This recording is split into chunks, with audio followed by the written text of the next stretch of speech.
Bigger, better, bolder. The cold, hard truth is taking talk to the next level. Right here on Bobo 89.1 FM, Cayman's Community Radio. We are still spilling the tea. And committed to being part of the change that Cayman so desperately needs.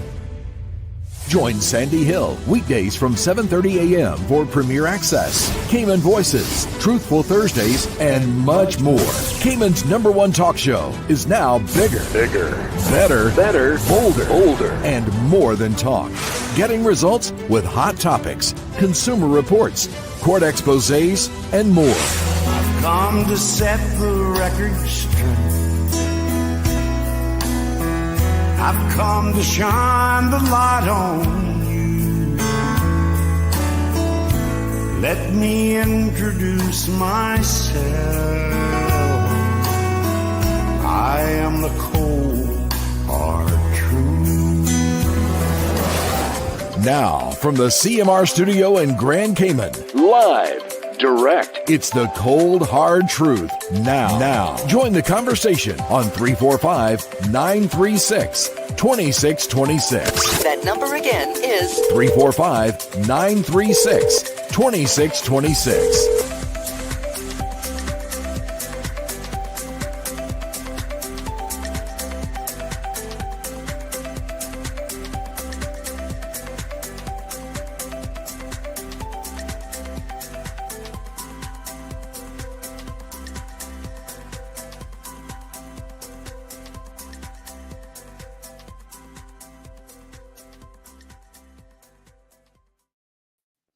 Good morning, Cayman. How are you guys doing? Hope that everybody had a good week. Well, today is Friday, and I tell you what, we're gonna have to really start calling Friday Turn Up Fridays around here because there is always something going on. Oh my gosh. Wow. All right, well, let's get to it.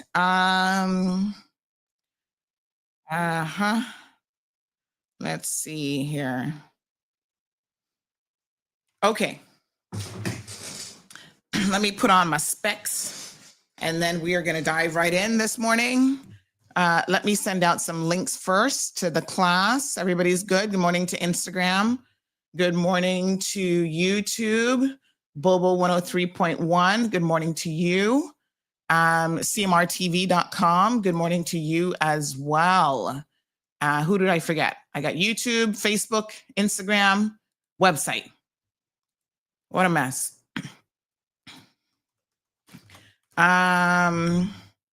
Okay, so let's get it. Wow, where do I begin this morning? It is a hot mess. Some days I am legitimately flabbergasted by the conversations that we have in this community. And not really flabbergasted in a good way, flabbergasted in a bad way. It's like having a bad case of gas, really. Wow, you guys are something else. I've made a couple observations over the years, and sometimes I just keep my opinion to myself, believe it or not, because Jesus knows if I told you guys everything that I thought, I don't even know that we would we would have enough hours in the day for the ridiculousness that happens in this country. So I mentioned this, I think, on the show. I don't really spend a whole lot of time on social media. Surprise, surprise, I actually have a lot of other things to do. Figure that one out. I'm running businesses, plural, busy. I'm a mother. I'm a wife. I'm a person in the community who my phone is constantly blowing up and people need help. They need assistance, advice, all of these things I'm trying to juggle as best as I can. And so some time ago, I realized that social media really has taken over in terms of how you guys communicate with me. Now, a lot of you have my WhatsApp number. And so I get messages from like 3 different WhatsApp numbers, plus Facebook, Instagram, email. It's just all over the place. And realistically, there's only so much that a person can manage. So I've delegated certain tasks. And one of the tasks that's delegated includes the management of our social media networks in terms of messages. And I've told you guys this before, and I'm not sure how many of you are actually paying attention, but when you message on Facebook, that message is not coming to me personally. Same thing with Instagram. That is not going to come to me personally. If you want to reach me personally, the way that you do that is through my 324 number, right? Thought that was pretty clear. I'm going to say it again this morning for emphasis because it's going to play quite an important role in where we go from here. So we have become that place in the community where if you have lost something, we are your go-to place, right? In fact, it has become so much so that even the police themselves have referred people to us. Oh, you lost your passport? Go and message Sandy. You lost your driver's license? Go and message Sandy. We think that this is a very important role in the community because we have reunited people with, when I tell you everything under the sun, I'm not joking. I do mean everything under the sun. There have been some really big cases. The bag with over $10,000 in it. That was a big one a number of years ago. The guy had gone to Radio Cayman. I think this is back in like 2019 or so. And they said to him, Miss Anita actually said, you know what? Go to Sandy. Even back then, we were already sort of setting ourselves apart in that we had such a huge following that people knew if they came to us, they could get assistance. And sure enough, he came to us and his money bag was recovered. In that instance, some Filipino gentlemen had actually found it. And because a lot of people don't trust the police, and that's another thing that we're going to be discussing here this morning, because I totally understand more and more every day why there's a trust issue with the police. So he recovered his money. It was over $10,000 US, and then a little bit of CI, I think a couple $1,000 CI, jewelry, passports, all sorts of stuff was in this money bag that fell off of his car. Now, I know that a lot of people come from jurisdictions where the police are even less trustworthy than the ones that we have here. I mean, imagine that, Lord Jesus. But that's the truth. And so a lot of people are like, well, why were these guys holding on to the money? Well, they were holding on to the money because they don't trust the police. Because where they come from, the police are untrustworthy. And evidently, even a lot of our police officers have proven themselves, quite frankly, to be untrustworthy as well. Anyway, that's a general observation. The other general observation that I've made over the years, and this is true really across the board, is there are certain posts that have a tendency to blow up that would really, really surprise you as to why they blow up. But I know for a fact that there is a divide in this country along racial lines, along lines of being a Caymanian versus an expat, along lines of being, very, very Caucasian, meaning you're from the motherland, you're not from America with a tint of, your forefathers probably had a little side thing with one of the slaves one day. No, there is a difference. But nonetheless, over the years, I have been flabbergasted by how we are so quick to defend certain situations and certain people. So let me tell you what happened. On Sunday, let me go back to the fact now that I'm short-staffed. So what that means is I may check social media once a day. There are days that I am so busy right now because I'm in the middle of doing something very, very important with my annual banking. I am so busy that I may not get to check social media for a couple days. If you have something urgent happening right now, do not reach out to me via Facebook or Instagram, okay? Because it's not going to receive any urgent attention. There's a poor lady on there. She lost her ring. She said, Sandy, can you put this up? I said, sure, no problem. But I've really been so busy. I've not had a chance to put it up. And she's getting all in her feelings about, why haven't you put it up? I'm like, lady, you guys would be shocked at the people who get an attitude with us when we are doing them a favor. We don't have to do it, none at all. But we do it because we know that we have a very good success rate. Right now, there's a bag of money that somebody lost the other day. If you lost a bag of money, we know where your money is. Reach out. No, I'm not going to tell you nothing more than that. But the person reached out. I still haven't had a chance to post that one up yet. I am busy. Okay? CMR TV is about to launch. I'm busy on the technical side. I have guys doing so much stuff. We need meetings. We need this. We need that. And then in addition to that, I have to have like my regular meetings running my business. So there's a lot of moving parts right now. I don't expect you guys to understand. Quite frankly, I don't expect you to care. But I'm telling you why you may not get an immediate response from me. And you don't have to like it. I honestly don't care either. Okay? I'm just trying to do a courtesy message here. So I'm posting things up. You guys know some of you have time for nothing else but to sit there and wait till there's a typo in a message. And then all of a sudden you jump up, oh, Sandy can't spell. She got 4 degrees and still can't spell. There's a typo in this message. So when we do post something, I have been trying to be more conscientious about rewriting the message, because a lot of people reach out to us. English isn't their first language, so sometimes they've got typos and stuff in there, right?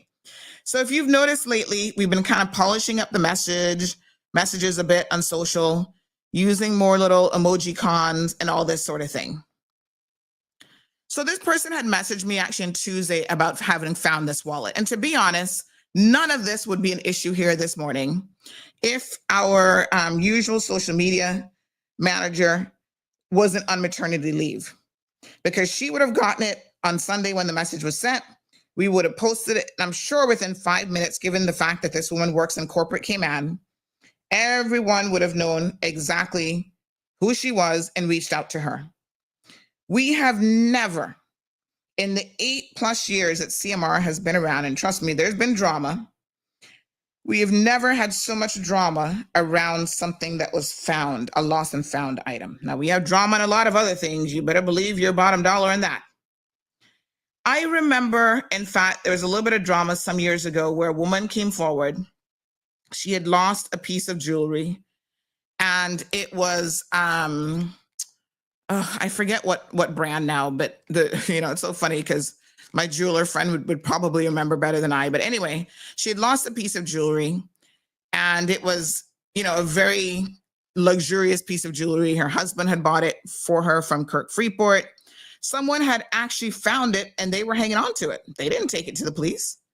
But when they saw the post and they saw, sentimental value, I'm sure it helped that a reward was being offered.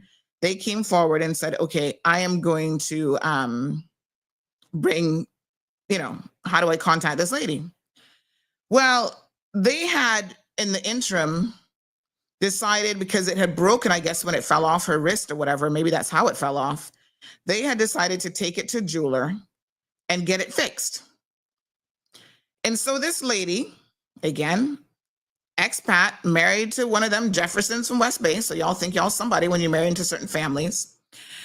When she got the piece back, or she connected with the person and found out that they had gone to the jewelers to have it fixed or looked at or whatever. I can't even remember if the jeweler had fixed it. I think he might have looked at it, but don't hold me to that. She was all up in her feelings, and then decided that, she wanted it back, but she wasn't prepared to offer the reward money anymore. And I said, whoa, back up. If you don't have your word in this world, you ain't got nothing. If you tell somebody something, you better be prepared to stand by that. So I'm caught in the middle, and I'm like, listen, I believe the right thing for you to do, because you said you were going to do it, is offer this person the reward for your bracelet. No, she doesn't want it. And then she tried to lowball him. Well, I won't give you that, but I'll give you this. And I said, listen to me, woman. You had me post claiming that you were going to do this, and then you're going to switch up on people and not do it. I said, this is not the right thing to do. And of course, because I took her on, her little Jefferson husband from West Bay, they all start to try to come for me, all their rich little friends. And I'm like, not today, Bobo. Not today. This is where now y'all need to understand something about me. I do not care. Whoa. Let me reset my camera. Hold on. I was doing another recording last night where we get real up close and personal. Let me say this. I don't personally care who you are in this world. You do not come to me with any level of disrespect, because you and I are going to have a problem.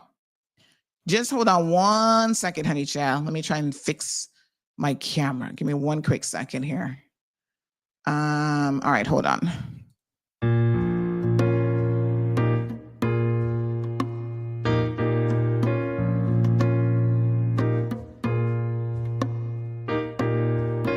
I hear the people talking.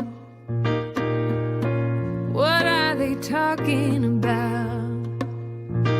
This world's gone crazy, and I'm trying to find a way out.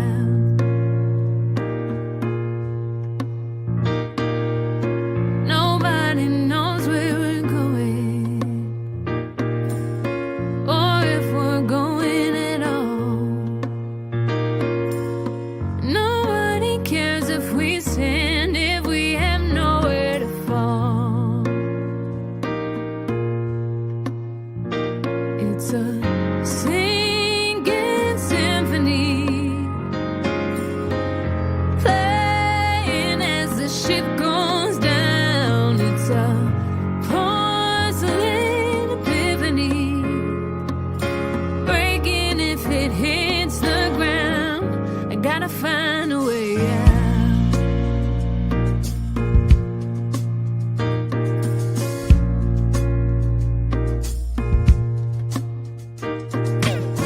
So many questions answered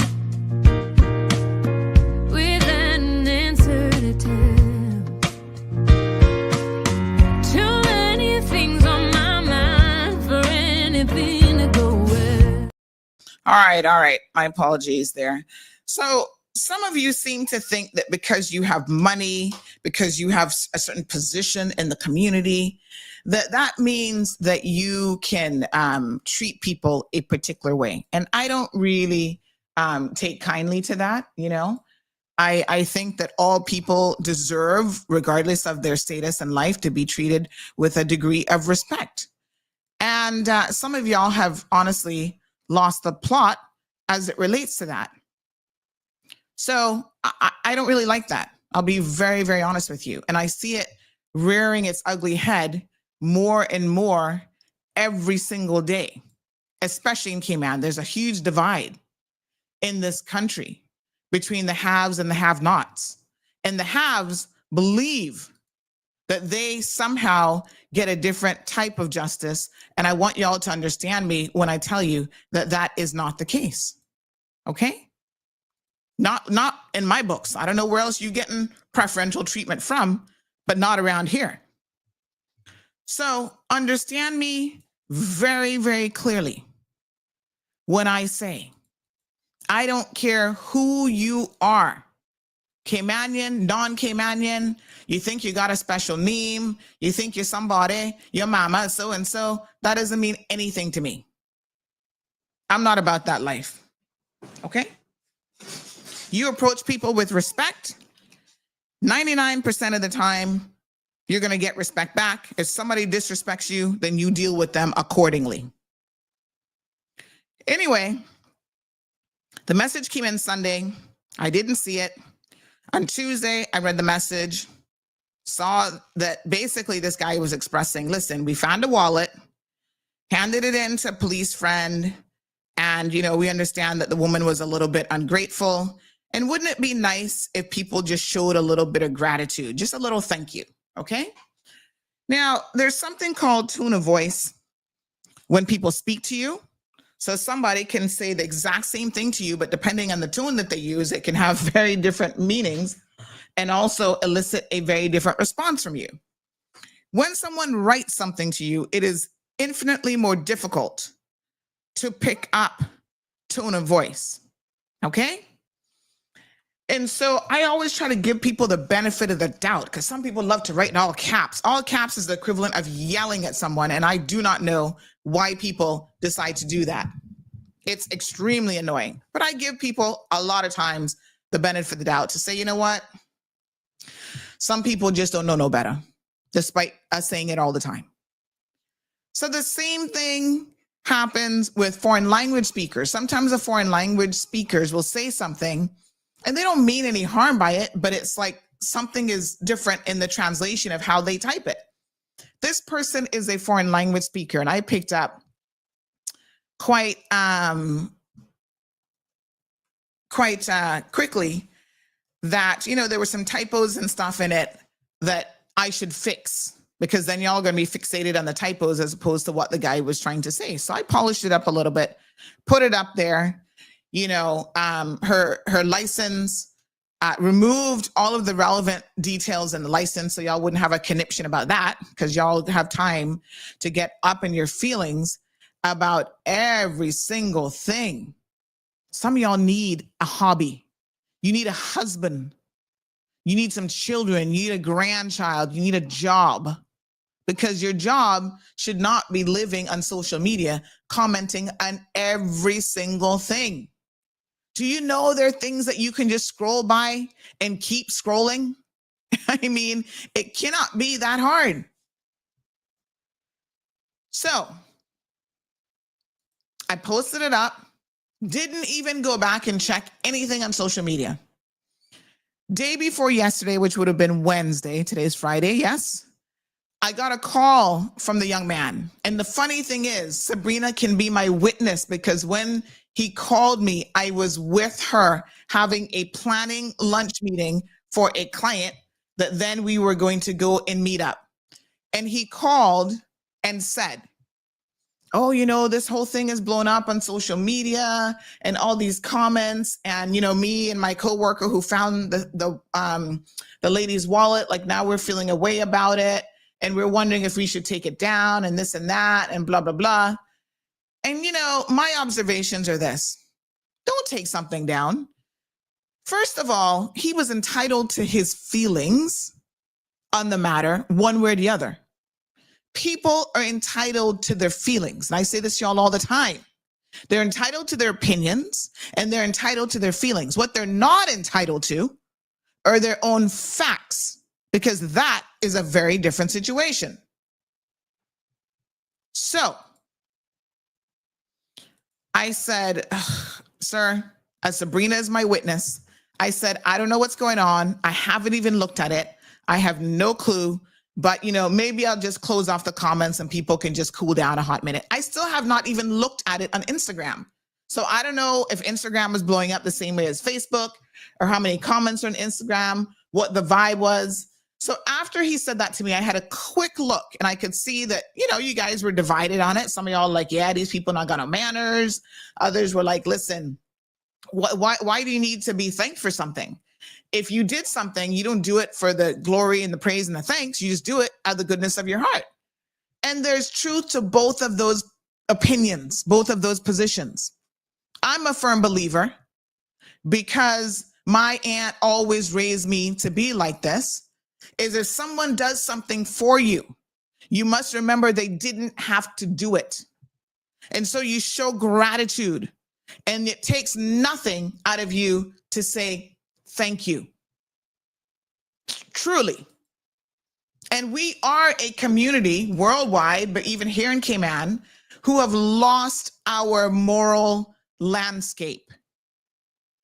We don't say good morning to people anymore, right? I am shocked and surprised. I was raised differently than that.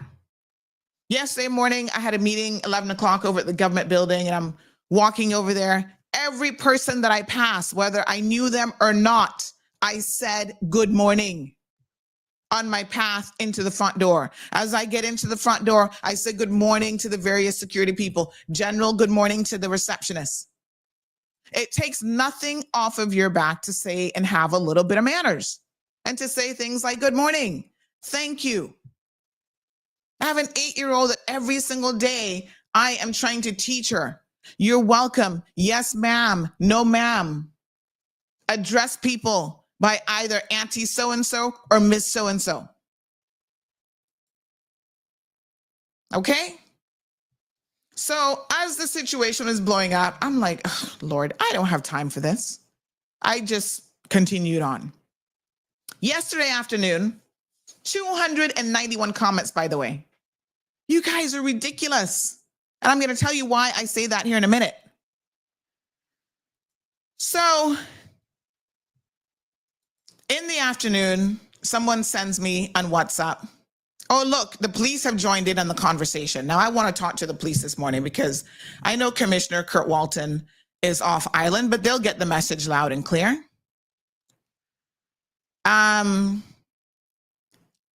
Because there's I cannot recall, and I stand to be corrected, ever seeing the police issue any sort of statement on something like this, a lost and found social media post.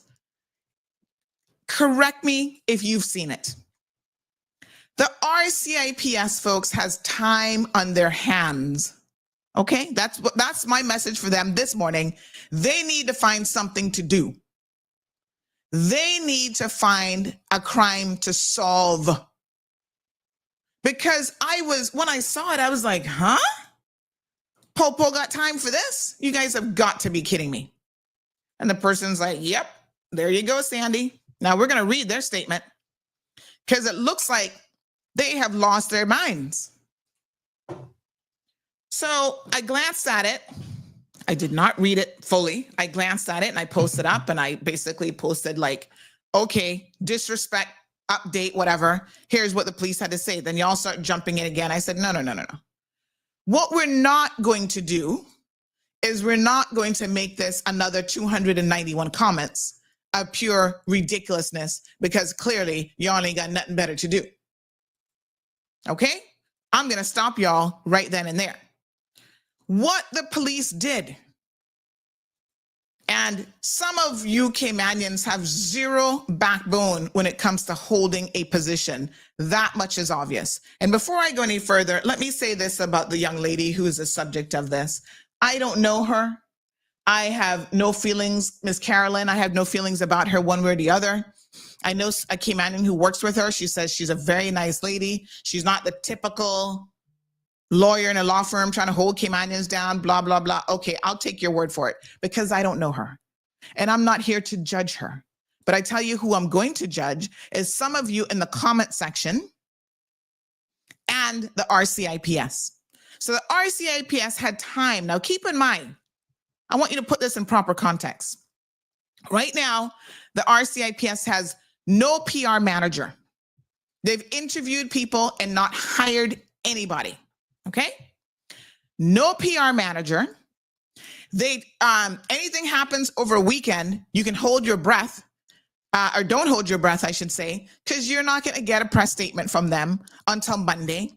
They're sending out messages, oh, we're on call, but yeah, anything happens this weekend, you're not likely to hear from us kind of vibe, right? They're slow to respond to emails. And so right now, that's the time constraints that they have. And yet, somebody in their pickaninny mind thought that this was a good idea. I want to know who in the RCIPS actually signed off on this social media post. Because they got up talking about RCIPS update, stick a pin. What update are you talking about? Y'all didn't post anything to post an update. This is someone who doesn't even have a clue how to write a social media post. It's not an update unless you posted something about it previously. And you did not. Because you don't post anything about lost and find or lost and found. You send those people generally to me. So stop your nonsense this morning, RCIPS. Huh? Oh, RCIPS update. Then they seek to message on social media, trying to put the blame on CMR. Listen to what they say. A senior police officer was notified by men who had known him personally for some time about finding a woman's wallet that appeared to have been lost. Knowing that he's a senior police officer, they sought his advice about what to do with the wallet they found, which contained personal identification, cash, and other items. He advised the men to hand the item over to the police so that the owner could be contacted. However, the men were not comfortable doing so, and so he carried out the process on their behalf. I don't even want to address that because that seems to come into play here on a totally different level. Let me say this much. One of the reasons that people come to me is that they do not trust the police. So I can tell you without fear of contradiction, the reason why they did not hand it over to the police is that they don't trust them. Well, as it turns out, they shouldn't have trusted that officer either. Talk about he's a senior police officer. We're going to get to him in just a minute. Yeah? The message continues. The senior police officer located the owner of the wallet and handed the property over to her in person. He also asked her to confirm that all contents were inside, to which she did, and was grateful to have located her lost property and thanked the officer for assisting her. The RCIPS would like to thank the persons who assisted the member of the public, and to categorically state that the senior officer involved did not share the personal information of the owner of this wallet with any media company, and that the statement made on social media is incorrect, since she did express her gratitude and the matter was handled by the officer with integrity and professionalism. Well, I'm glad that the PR team at the RCIPS is in a position to swear for their own officers. Because I tell you what, y'all are going to have to make a retractment statement here today. Okay? Let me be very, very clear. I am sick and tired of some of the foolishness that is happening in this country. So then, of course, we put this up because they claim it's an update. So I'm giving y'all an update. And then typical fashion, all you Caymanians that have zero backbone, you have the backbone of a, what are the animals that don't have no backbone? A jellyfish? Does a jellyfish have any backbone? That is y'all. Y'all just sway with the wind. I see y'all apologizing. Oh, I'm so sorry. I'm so sorry. Well, maybe CMR got it wrong. Really? Zero backbone. Okay. That last paragraph there now is where we're going to come to the crux of the situation. And I notice that your backbone is even flimsier when it comes to speaking up and supporting one of your own. Isn't that ironic? But you see, let me make it very, very clear, my fellow Caymanians and status holders, wannabe Caymanians when it benefits you. I do not need your backbone. I have one of my own. So let me be very, very clear this morning, crystal clear.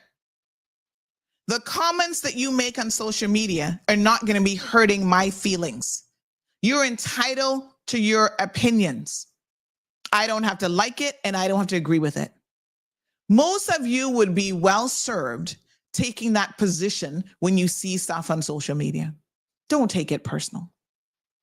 Except if it crosses the line, and some things do, and I'm going to show you one from a lawyer this morning at Augier that cross the line. All right? So then I said, no. Let me put up the actual original message that was received, because you guys seem to not understand what actually transpired here. Exhibit number 2. You see this message here that was sent on, I believe it was Monday. This message came obviously from the police officer. It was a forwarded message, right? So the construction worker who contacted me, it was his coworker who said, "Oh, I've got a friend, so-and-so, and we can give the license to him." So I was first contacted actually on Saturday evening, let me correct this, at 4:42 p.m. about the lady's wallet. I responded Saturday at 10:15 p.m. Sunday morning at 10:38 p.m., they sent the information that basically said the wallet was found, delivered to the owner, and that text was sent back to us. Hold on.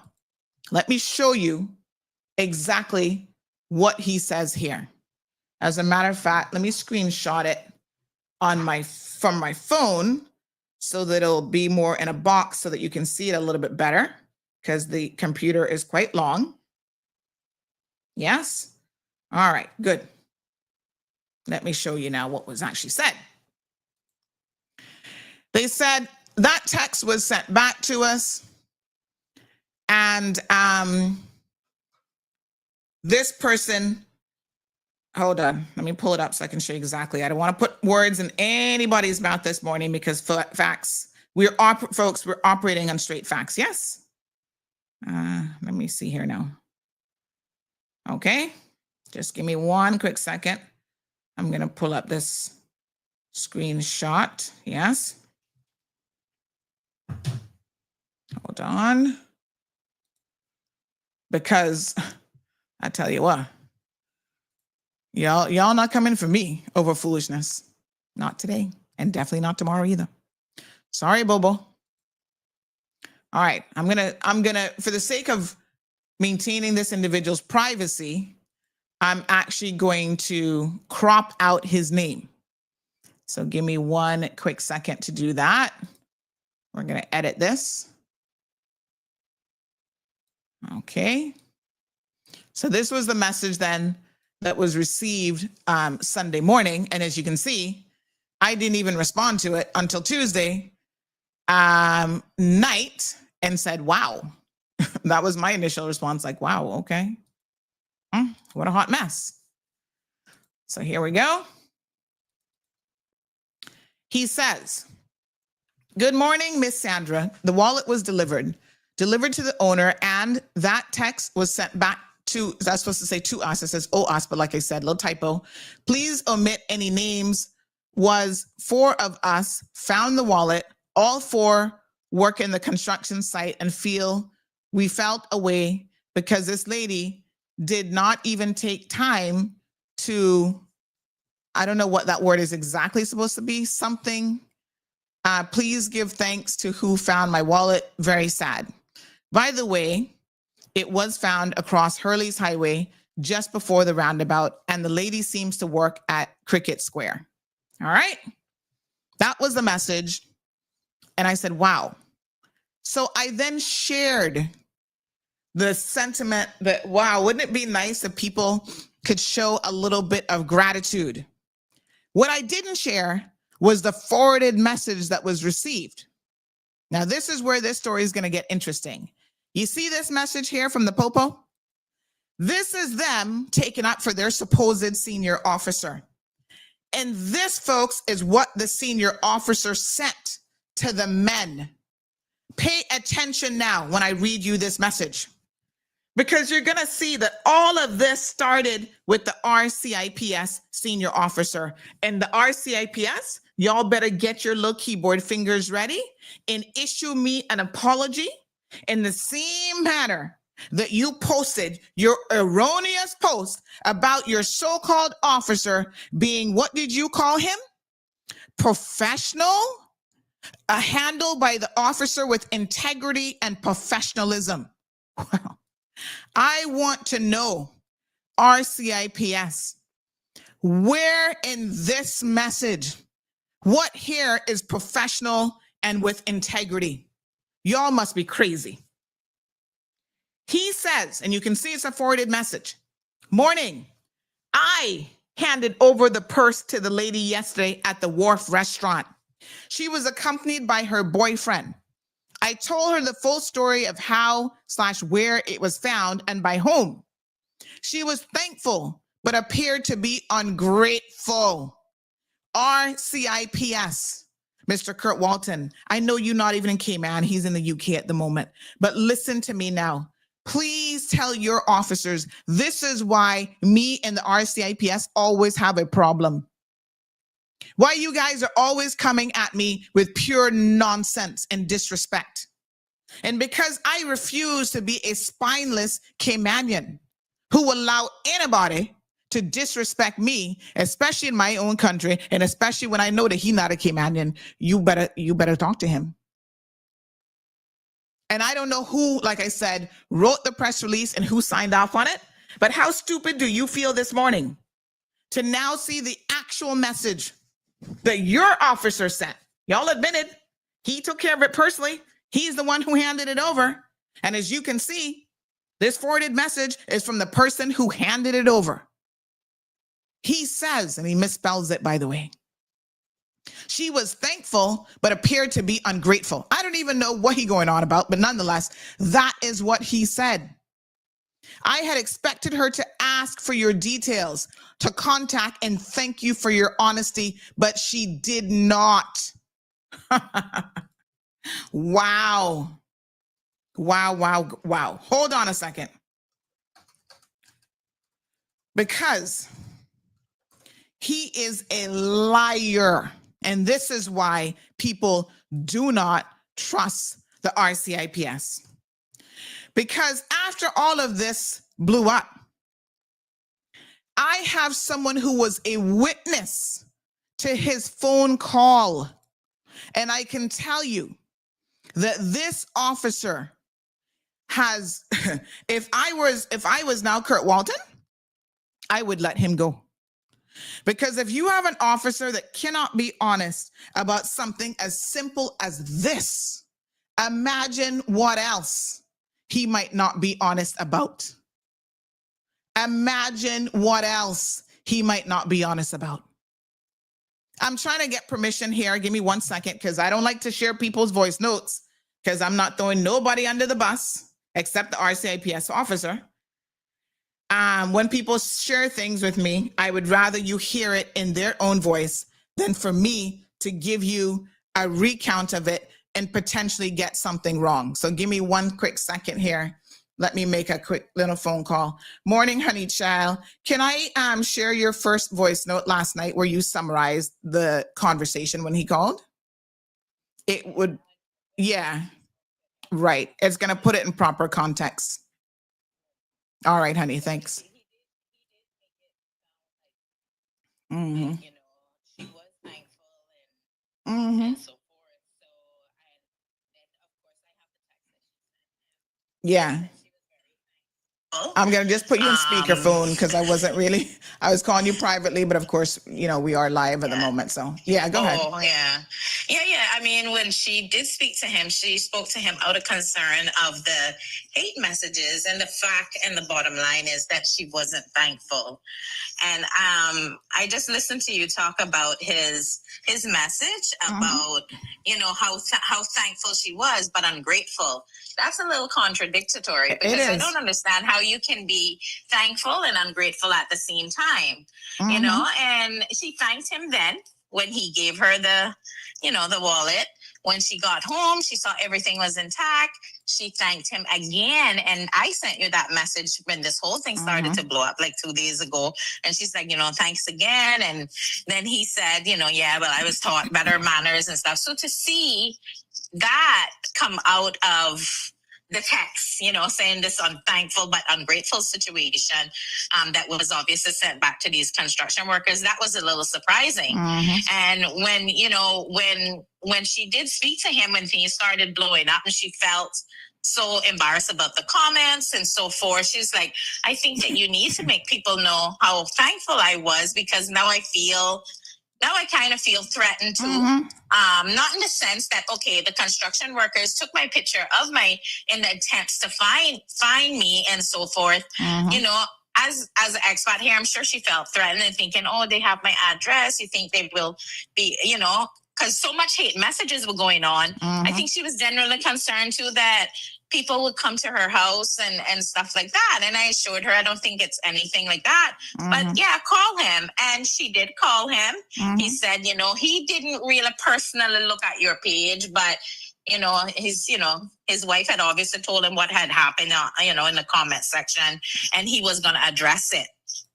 So he did say he would address it. So I think it was addressed yesterday and so forth like that. But in an erroneous message, which basically claims that he has integrity and professionalism. And I'm showing this morning that actually he has none.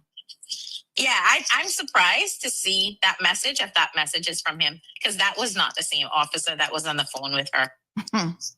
You see what I'm saying? Yeah. Because there's no way he showed a different face. Yeah. Yeah, he definitely didn't. Yeah. So that was very disappointing to see. And I think the whole thing is, remember, the whole headline of this story was how unthankful this person was. When in fact, that wasn't the case here. You know? She wasn't unthankful. So it didn't, when you look at it a certain way now, yes, it does start with him, not the construction workers, and definitely not with her, because she was very thankful, but he made it seem to be like, to the people who handed it in, that she was ungrateful. I don't know if they expected, maybe. I mean, when I looked at that a few times and I said, okay, thankful but ungrateful. Were you expecting money? Yes. I don't know why they're ungrateful. Okay, I'm coming to that, honey child. I'm coming to that because I believe that that's exactly what this is all about. Yeah, I mean, obviously everyone. The officer was expecting a little tip. That's what this was. I'm wondering, because how can you send a message like that, kind of contradicting the? Oh yeah, she was thankful, but somebody else just said it. Grateful. Yeah, somebody else just said it. Grateful means money. She didn't give him any money. Somebody else just said the same thing, and that's the exact same conclusion that I am about to come to. But let me play your voice note. I can say that I asked her. So do you think he wanted money? She said, but he never gave me that impression. Well, he probably misread him. Yeah, she said that he was really, really nice to her and stuff like that. So I'm surprised to see a text message would come like that from her, from him, yeah, about her. Yeah. Thank you, my dear. Okay. I appreciate it. Yes, this is a conclusion that a lot of you are already reaching, and I was getting there. So listen to the voice note that this same young lady sent last night, and you're going to be able to now understand how duplicitous and dishonest this police officer is. Hold on a second now. Listen carefully. Sunday. Let me turn up the volume. Office yesterday, and I made her call him. She was so distraught at all the stuff that was being said about her. It was so distracting to her, even at work. And people kept coming up. I did my best to keep as many people out of her office that I could yesterday. She didn't actually even show up to work today. It was that, upset into her and stuff like that. When we called him yesterday, he had no idea, Sandra, that I was actually in her office when she called. And she was like, I need you to go and speak to Miss Sandra at the Kiman Mall Road, because she said, that's not what happened. He said, well, I told her that, he said, well, I'll send something out, or I'll speak to my colleague, because I don't follow Kiman Mall Road. My wife is actually the person who told me about all the things that are being said. She said, but when you came to give me the wallet, I thanked you. And then I sent you a thanks again when I got home and saw that my wallet was intact. I sent you a thank you again, to which I sent that to you, right? And he was like, she said, you didn't offer me any information. And who gave you the wallet? Who found the wallet? The whole thing about construction workers coming to her and giving it to her, and she ungrateful. Sandra, none of that. He told her, she said, you didn't offer me that information. I would be more than happy to thank someone, but you didn't give me no information about. He said to her, well, I could have, but you know what? I'm speaking to our communications director, and we'll get something out. Hmm. He lie. When I tell you he lying. Like, she would have been more than happy, Sunday, to actually thank anyone who found that wallet. And he is a liar. I heard her when she spoke to him, and I ended up saying something as well. He is lying. And if he can say that now, that she's unthankful, Hmm.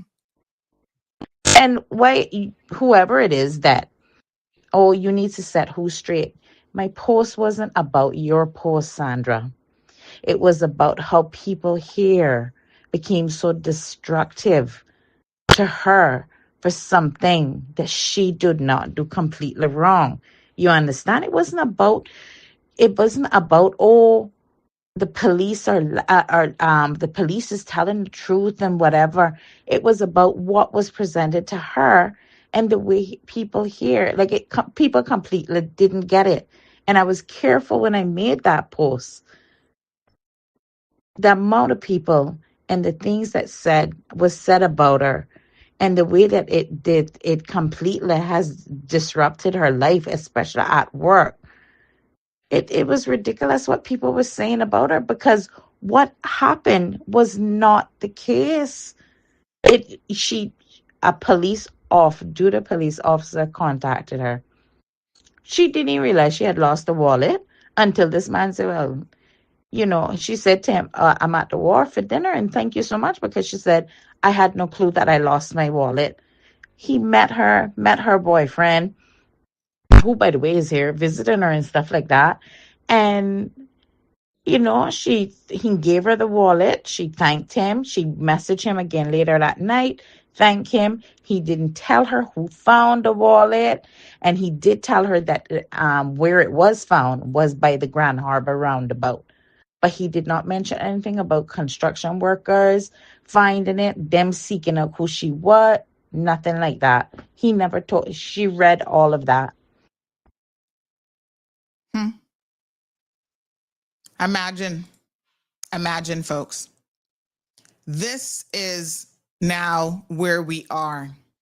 This police officer has demonstrated beyond any reasonable doubt that he is dishonest. You see?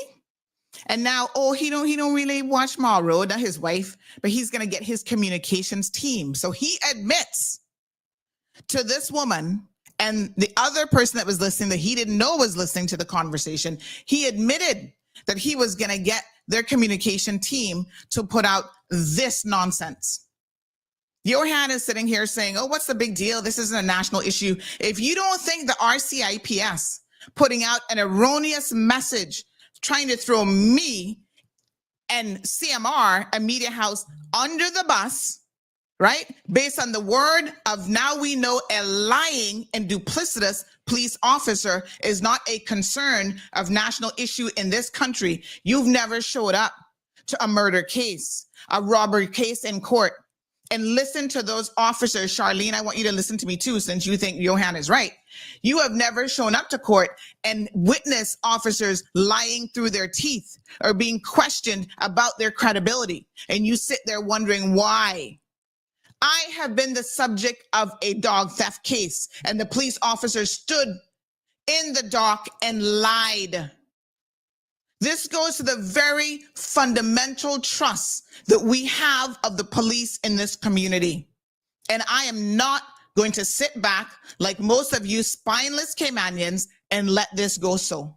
Not today, not tomorrow, and not yesterday either. It's not about whether or not this is the first time. It's about the fact that they do it time and time again. This is yet but another time, and we are not holding anyone accountable. So he could run all of a sudden to their PR team. And all y'all Caymanians jumping on it, liking this comment and having the most to say about, oh, Sandy should apologize and CMR should do this and CMR don't come for me. Don't do it. Not today. I'm not apologizing for anything when I have done nothing wrong. The apology today better come from the RCIPS. And if they think that I wouldn't slap them with a lawsuit by Monday, they better friggin' think again. Apologize. You are going to apologize to me. You understand me? No two ways about it. Your officer started this mess with this message, talking about they were thankful but appeared to be ungrateful. He started it.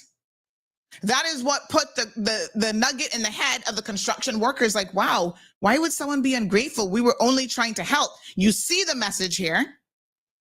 Then he lied to the woman, didn't tell her anything at all about who actually found it and the real circumstances. Why? Because he was trying to take credit for himself.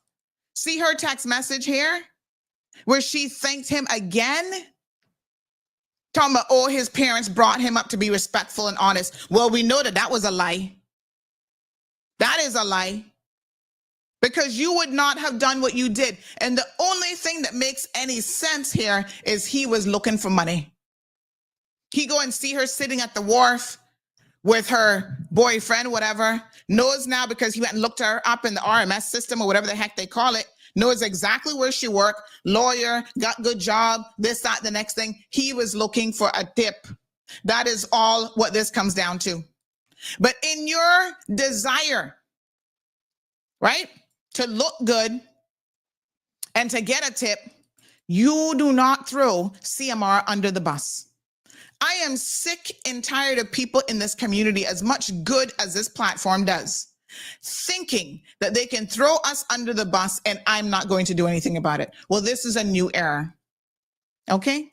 All the Zosias of the world, all the whatever, and I'm not calling his name because I don't know who he is yet. The second I find out his name, you better believe everybody in Cayman gonna know who he is, because the RCIPS needs to deal with this. This listener says, good morning. It is unfortunate that after all the property CMR has reunited with their owners, that you have to spend your Friday morning clarifying the true events of an event. Please don't stop helping people find their keys, wallets, pets, and other items. Even their deceased loved ones, we have helped them find. There is nowhere else to go. The police officer should not have expected a tip. He was doing his job. He's well paid for that already, and no wonder no one trusts the RCIPS or the police. Another person says a police officer already receives pay. Also, police should have a high degree of autonomy. If I think that's supposed to be they, will take money for thanks, he will take money for anything. Exactly. And that is a bribe. You do not expect money as a police officer. Even if it is offered, the right thing to do is for you to turn it down. Now, that is the RCIPS. They will issue an apology today, or there will be consequences, and I'm not joking. Some of you then, because somehow in your head, somebody told you that you were important in this discourse, Karens, you decide to jump up and try to come for me.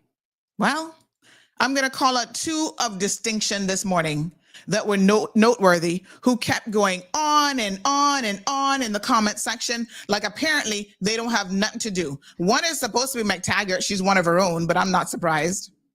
And the other one, Catherine Collins, welcome from Australia. She works at Augier as a senior associate attorney, and she should know better. Now look at what Catherine has the audacity to say. This is where now she thinks that she can call me a liar, and get away with it. Girl, Catherine, you're lucky. You are lucky. You are very, very lucky that Northwood was not designed for me. Because if you think I wouldn't come to Augier and slap you upside your head. If I was a different kind of person, you might want to think again. The audacity that it takes for a lawyer in this country, who I have never in a million years, between her and whoever this next McTaggart one is, Taylin or Talin or whatever the heck her name is, I have never seen a single one of them get involved in anything of significance in Cayman. We have murder cases, crime, child rape and assault, DUIs, all sorts of important issues. You think any of them have ever commented on anything before? No.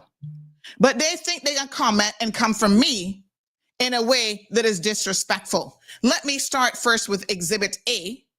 This one here, Catherine Collins. Somebody need to write WORC a letter about her, because she probably soon gets status and she already think her ass don't stink. And clearly it is stinking. Hear what this face, the one had to say. Carolyn sent a very kind text message to the person who returned the wallet to thank them directly, and the person responded, I have seen the message.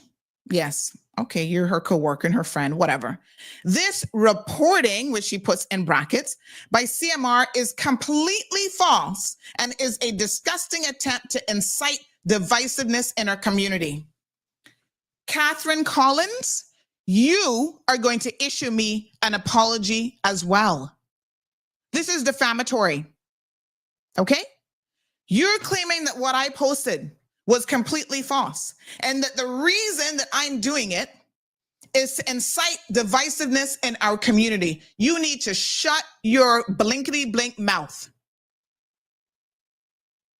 You see, that's because you don't know me.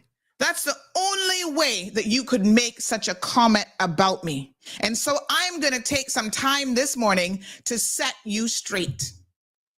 I sit here day in and day out, you reuniting people, calling for community, calling for people to put their differences aside. Stop dividing each other along racial lines, although there is a divide there if the truth be told. Stop dividing each other against Jamaicans, Caymanians, Hondurans, this one, that one, whatever. You don't know what the hell you're talking about. But because you sit in your comfortable little office at Auger and your gated community, right, where you feel safe, you can talk about divisiveness. You don't know what divisiveness is. The day you buck up on the wrong Caymanian when y'all be trying to hold Caymanians down in the workplace, and instead of writing a letter to WRC, they take one of them law books and mash you upside your friggin' head. That's when you will know a thing or two about divisiveness. You guys, a lot of you cause divisiveness by the way in which you treat Caymanians in the workplace. And heaven forbid that I should highlight that behavior, because then I'm the problem. No, I'm not the problem. I'm not the problem in this instance. And when I call out all of you law firms for all the ridiculous behavior that y'all engage in, I'm not the problem then either. I'm simply the messenger. And y'all don't want to listen. Of all of the comments that you could have made, Catherine, to call me out and claim that this is completely false, right? Trying to throw CMR under the bus, and it's a disgusting attempt to incite divisiveness in our community. I want to ask you, how many Caymanian friends do you have? Because I looked at your social media platform from the minute you get from Australia to Cayman, and I can tell you what, I would be shocked if you even know what a Caymanian is. It don't seem like you do to me. I would be very, very shocked and surprised if you have ever broken bread with a Caymanian. If you even say good morning to them in your place of work, I would be like, oh my God, she does? You don't know anything about community. What community are you talking about? Because you're clearly not talking about the Caymanian community. Your little network of expatriate friends that you hang out with. You go to your little cocktail parties, right? Senior attorney trying to get to status, trying to get to partnership. I can tell you that you have no clue about Cayman community whatsoever. So let me make it very, very clear Talking about you live in Georgetown. Right. Don't come for me. I looked at your profile. You don't even have, the closest you can get to somebody of color is your little Asian friend that you had back in Australia. You don't know nothing about community. There's no diversity in your friendship network. There are no Caymanians in there. What are you talking about community? Which community would you be referring to? Your own community. That's not the Cayman community. What do you know about being divisive in this community? Do you have a clue? Have you ever reached out to any of these NPOs? You will when you need status. And sat down with a Caymanian child and tried to get to know people? Of course not. Girl, please. Talking about community. I looked at your friendship list because our friends say a lot about who we are. It is so whitewashed, it's not even funny. The only one I saw on here of color was Marika Scotland. Isn't that Mark Scotland's daughter? Correct me if I'm wrong, but I think that's one of his children.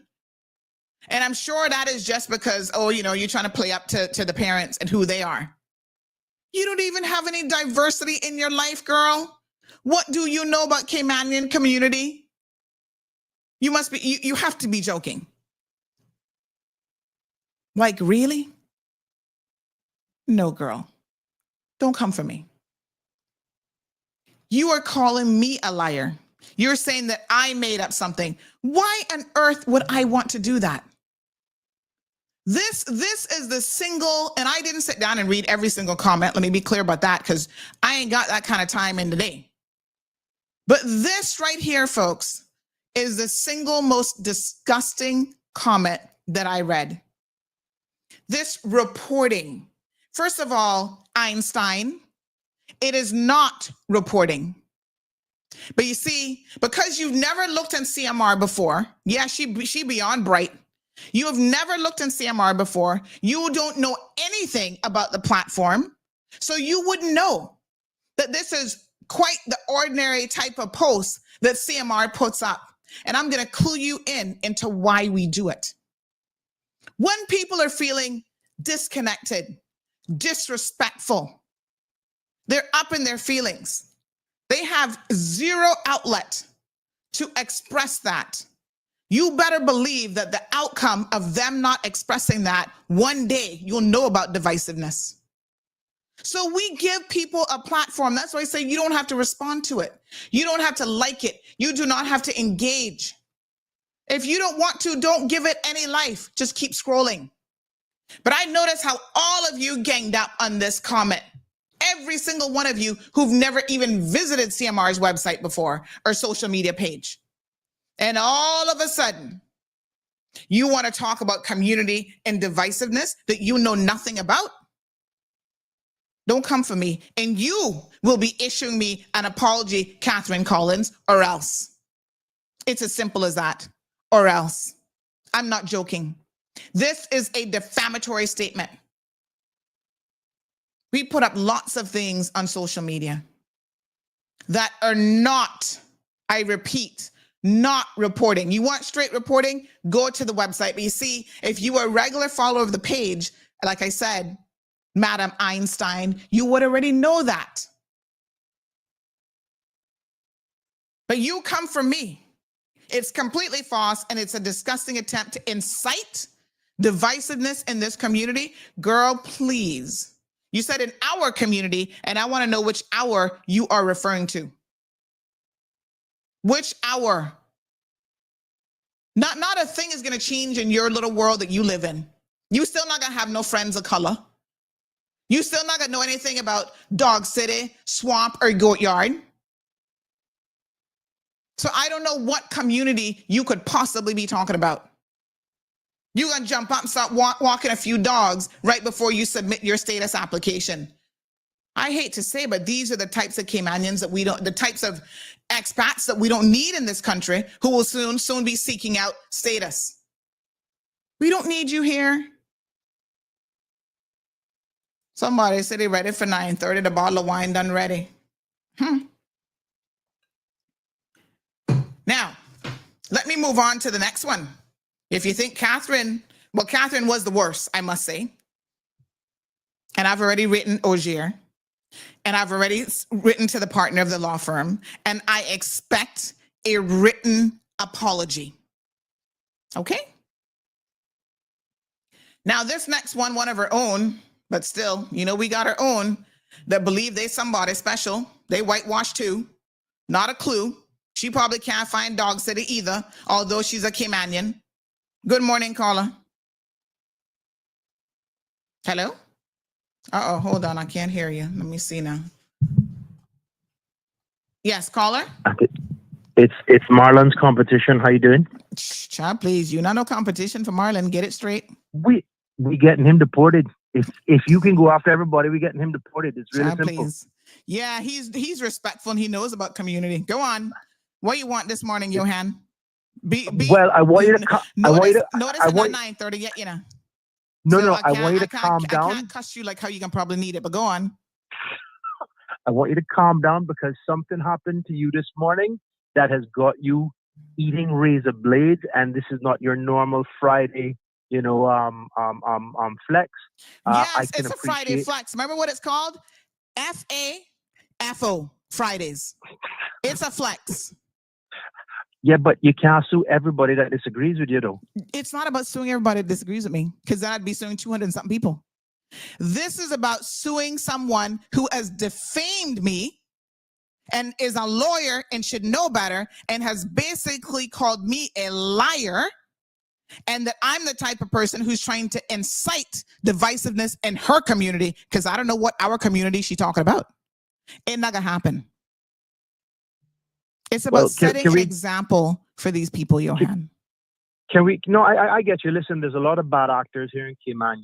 You got some good people. There are a lot of people that have come here, integrated, have made Cayman their home, and can actually speak to having real connections with Caymanians and the Caymanian community, and so on and so forth. So that that has to be said. But there are also a lot of people that are just living in a bubble and just don't get it. So I can appreciate that. You can look at their social media page and tell when they live in a bubble. Trust me. If they're not OnlyFans, I don't see them, I'm not gonna lie to you. Come off my phone with your foolishness. No, but I was gonna say to you, I'm gonna put something in your brownies next time. And this is why I'm calling you be extra nuts. No. But this is why I'm calling you, because you're so amped up this morning.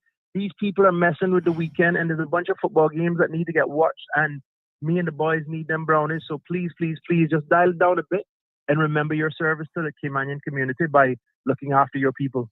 Dry up brownies for life. Which boys? The boys in your house? You be stealing the brownies from them, so I don't know what you're talking about. I can tell you this. It is summer, but they all need to go back to school. You brought home a batch. There was 2 brownies left by the time I came home. I was like, how do we get a batch of brownies and there's only 2 for me? So they either gonna come live with you or you gonna make more brownies. One of the 2. Lord have mercy. Anyway, just calling to say, take it easy, take a deep breath, and chill. Enjoy your weekend. All right. Later. There. What a mess. All right, listen. Let me be very, very clear. Let's go now to poor McTaggart.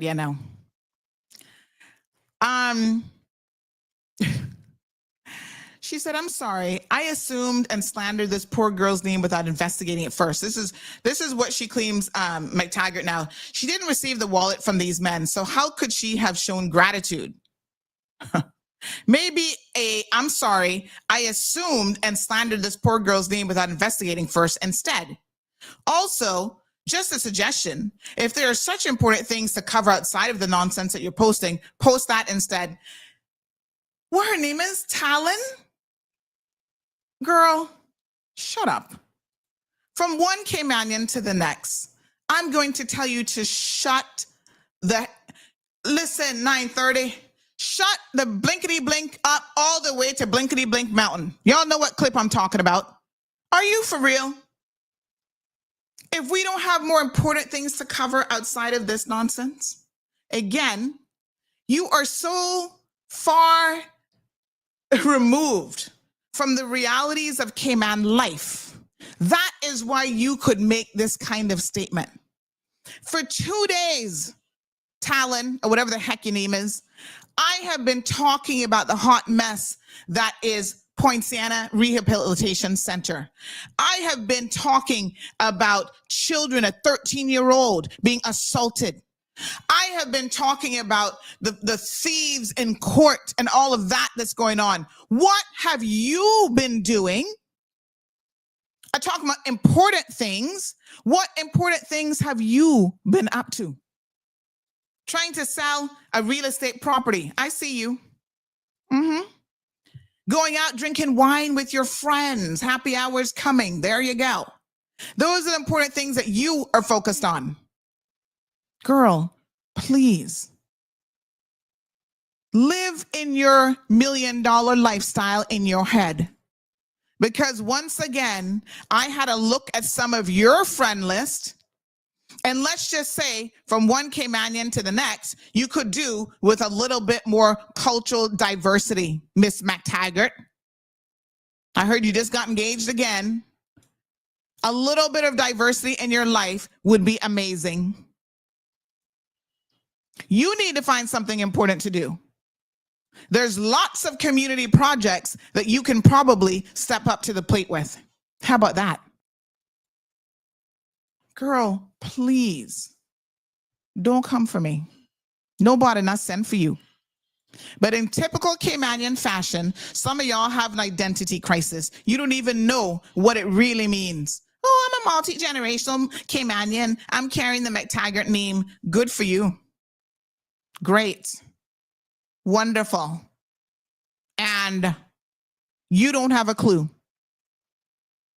Every single day, just to advise you, we talk about and we post important things happening in this community.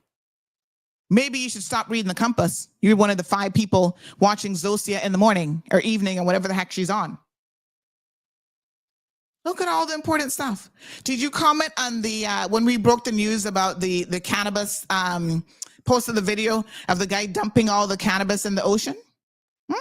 Did you talk about the important article of the dedicated adolescent mental ward? No. Did we talk about civil servants being guaranteed certain jobs in the civil service? All of these important topics are happening in this country, but Talon, I suspect that you wouldn't have a clue. Because once again, I don't know where you live, like for real, and what part of the community you're in, because you wouldn't insult me with such a ridiculous question. And for all the people that liked her comment, that means that you have never followed CMR. So do me a favor now. Go and block CMR. So the next time we post something, you don't see it. And you don't have to tell me how to try to run my own platform. I would like to see you run a business. How about that? Don't come for me, because nobody surely sent for you. Don't do it. Not today. No. I had an important topic lined up for today, and you guys have royally pissed me off that instead of talking about Poinciana Rehab Centre for the 3rd day to get all the nonsense out that is going on there, I will now have to postpone that to address the likes of you. How about you go start your own newspaper, and you can put up all the important topics that you wish to talk about? How about that? No. You can only rely on a name that in this day and age is not really going to get you far. Let me be very, very clear with you. Some of y'all only get where you have gotten in life because of that last name. It's not because of any intellectual capacity. It's not because you work hard. It's not because you know how to work smart. It's just because you walk around a particular last name. And I'm telling you, some Caymanians believe that they're special just because of that. Let me give you a clue. That doesn't make you special. In my book, you're no different than anybody else. Except when you try to make these kind of stupid comments. Then you set yourself apart. You remember that saying about sometimes it's wise to just keep your mouth shut than to open it and remove all doubt? Yeah, this is one of those situations. You would be better off keeping your mouth shut than to open it and let us see what you are really all about. Once again, don't come for me, honey child. You don't know me. I'm not your friend. I'm not your acquaintance. I don't know you from the man in the moon. When I saw your name, I had to ask some people, who the hell is she? Which McTaggart is she supposed to be? I thought based on your comment, you must have been one of those fools that married into the McTaggart family, because I'm like, she can't be an original McTaggart and think that she can come for me like this and not get a response. Not today, honey child. Let me make it very, very clear. This is the problem with so many of our Caymanians. We can't stand together for nothing in this world. That is why it is so easy to, and I'm going to put you in the not today Karen category too. It is so easy to divide Caymanians. Y'all talking about divisiveness in this community? Let me clue you in, Catherine. Nobody is more divided than Caymanians.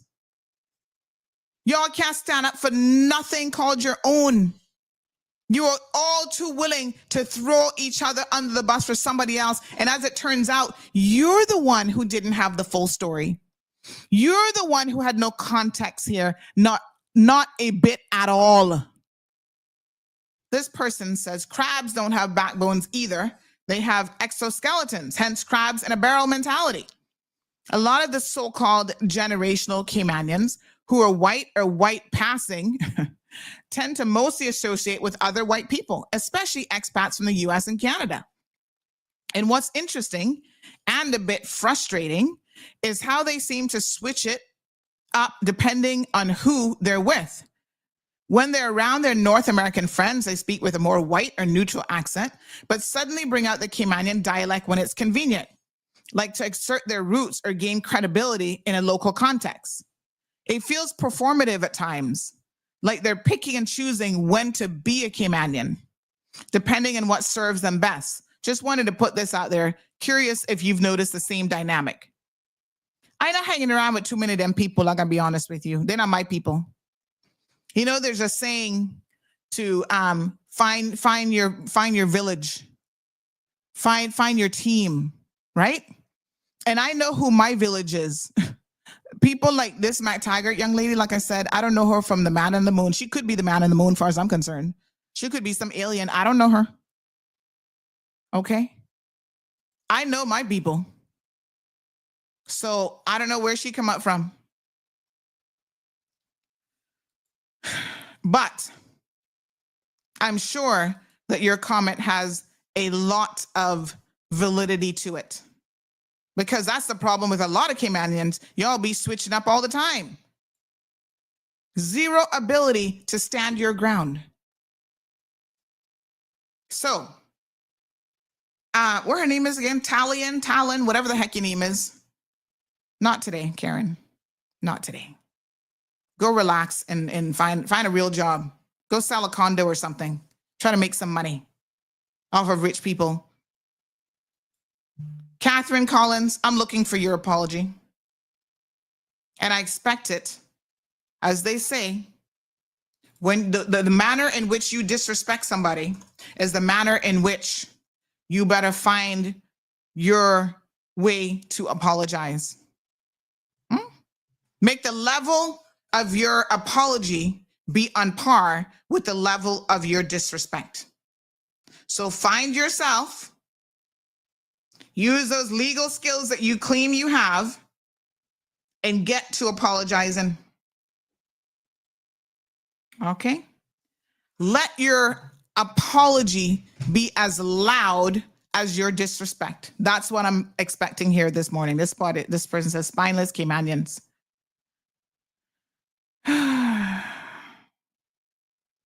Somebody said they hope I not got appointments booked for early this morning. Y'all try and behave. My God. Engagement again? Well, how many, you know the woman, how many times she been engaged? Debbie, good morning, honey chow, says, I'm referred to as a social media bully, mean and hateful, and claim to be a paragon of society. Wow. Myself and all others who commented, especially the Caymanian comments, who are more vocal than myself behind closed doors. Pure hypocrisy. Ask if those expats would defend them. Poor her. This is where they don't have a clue. The day that she can't make enough money selling a condo and decides to steal from her employer, I want to see how many of these expat friends of hers that she got time for is going to be up in the comment section when we report on her defending her. I'm just saying. I'm just curious. And let me make myself very clear. I have a lot of expat friends. I lived in another person's country as an expat. This isn't even about that, but it's about the divide that I see every single day in this community along those lines. I'm telling you the reality of what is actually happening in Cayman. Good morning, caller. Good morning from the bluff. How you doing? Honey chat. Don't forget we're in the phone, so no profanity. Yeah, man. I have really checked myself this morning with that. You know, yes. My F words don't spare nobody. Yeah. Anyways, you'll not joining church anytime soon. No, never have. Listen, I'm listening. I'm cleaning my cat sanctuary, the only one in the Cayman Islands, and I'm listening and I'm going, you know.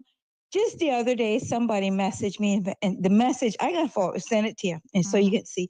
Says, Carrie, why are you constantly supporting Sandra and CMR? I said, well, listen here, and I wrote them. I said, I make a voice, and I said, let me say this. We have got to unite. That is what is wrong with us, and that is why our people have suffered so much in this country, because we are not a united force of Caymanians. Okay, we backbite everybody. We stab each other in the back. We, Sandra, that will carry that will Mario, that this one, that will that one. That's how they go. We don't have nobody. You know, you struck a chord with these family names. I might have Tibbets attached to my name, but that don't give me no preference up here like the Tibbets get up here in the government jobs. You know, they re-advertise the job and they dish out the favoritism, nepotism like Sabrina talked about. And I'm so glad for her show. God knows. Thank you. But when you're going to get out there and talk about they tell me I segregate in the community. I'm segregating what? You all have segregated us in our country for decades.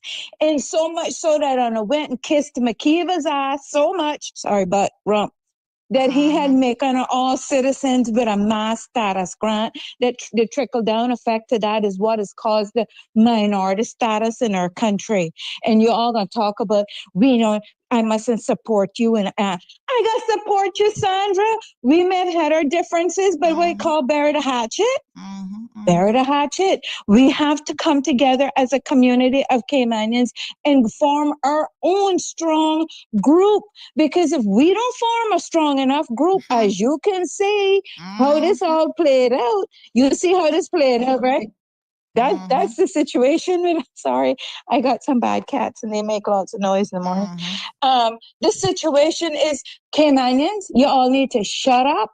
We're on a talking, backstabbing each other, unite. And I'm so glad you rolled that out to them. Ask them where it is when you put on those shows with talking about all the maladministration, all the stuff wrong with the country and this not happening, that not happening. No, because they don't see it. They don't want to see it. They deliberately ignore it. They only have a one-eye-sided mindset. You get me? Only what they want to see. And when it comes to our people's oppression, regression, disrespect, they don't care unless we get out there and talk about some expat who has not been respectful. Then all of a sudden they jump on the wagon, and the most important issues they're not bothering. And shame on the police. I'm very upset with that police officer. He need to be fired along with Lizette and the rest of them. The whole bunch need to go. Anyway, Sandra, keep doing what you're doing. I support you, hand the buff. I share your shows. I tell people to watch your shows because you bring it just the way I bring it worse than you. I cuss plenty, but the fact is we both bringing it. And our people need to wake up now and stop sitting down on their laurels and thinking that they're going to be better off in their country while the expat walk in and get everything rolled out to them on a red glistening carpet and where we got barbed wire to walk on. Girl, have a good day and God bless you. Thank you, my dear. Thank you so much. Yeah, I mean, listen, we show our true colors as Caymanians, and just as people in general. Let me say that when things like this happen, like I'm just shocked. This person says the RCIPS was trying to bring you down. A lawsuit will nip it in the bud. This is how officers operate in Jamaica. Prove me wrong. That he is not a Jamaican. Waiting. It's expletive, disgusting, the amount of disrespect you get for trying to help our country. Who the expletive else is standing up to the plate except Sandra Hill? We need a deportation plane yesterday. Johan is too duplicitous. Can't take him seriously. Johan takes 3 steps forward and 2 steps back. WTF. Miss Marva is volunteering to make Johan some brownies. And he said that if they are of the same quality of mind, he'll gladly give up his dealer and come there. What a mess. Good luck, honey child. Marva, be careful what you're volunteering with, because he'll be begging you every day. Concern for my 345 says, Sandra, why do you never like to hear the truth? You are very divisive, I know it. Everyone knows it. Oh, okay. If someone doesn't agree with you, you go insane, but people can't call you out on it. Okay. Since everybody knows it, perhaps we should put up a poll here today. Let's do a poll. We haven't done a straw poll in a while. I'm paying for this straw poll service and not even using it. So let's do a straw poll. Do you think Auntie Sandy is divisive? And I want all of my expat friends to join in. Simple yes or no. Join in the question. Hold on a second, honey chill. Let me see now. Create poll. Yep. And give me 1 second here. We'll put it divisive. We'll customize the URL, make it easier. Divide and conquer. Is anti-divisive. Let's get to the bottom of this one here today, honey child. Cast your votes. Let's do real-time voting. Hold on. I'm going to give you guys the QR code. Let me see. Yep. Okay. So here's the link. Let me copy the link. Successfully copied. Everybody vote. We got over 600 people on the live stream, so we can certainly get a feel for what everybody knows and what everybody thinks. Concern for my 345. Since you speak for everybody, let's make sure now that we get it. Is Auntie Sandy divisive? Here's the QR code if you need to scan that. The link, let me put it down at the bottom. Go ahead and vote. And I'm sending it to all of my expat friends this morning too, because I want y'all to vote in this. Speak your truth. I'm not going to know how you voted. Do you believe that I am divisive? Hold on, honey child. Hold on. There you go. Share it with your friends. Everybody vote. There you go. Sending it out to everybody. Somebody said, oh, you know that policeman is Jamaican. What a hot mess. Vote. Come on, folks. Bring in the numbers. There you go. There we are. Vote to your little heart's content. All right, concern for 345. We soon start getting some results in, and we'll gladly share those with you.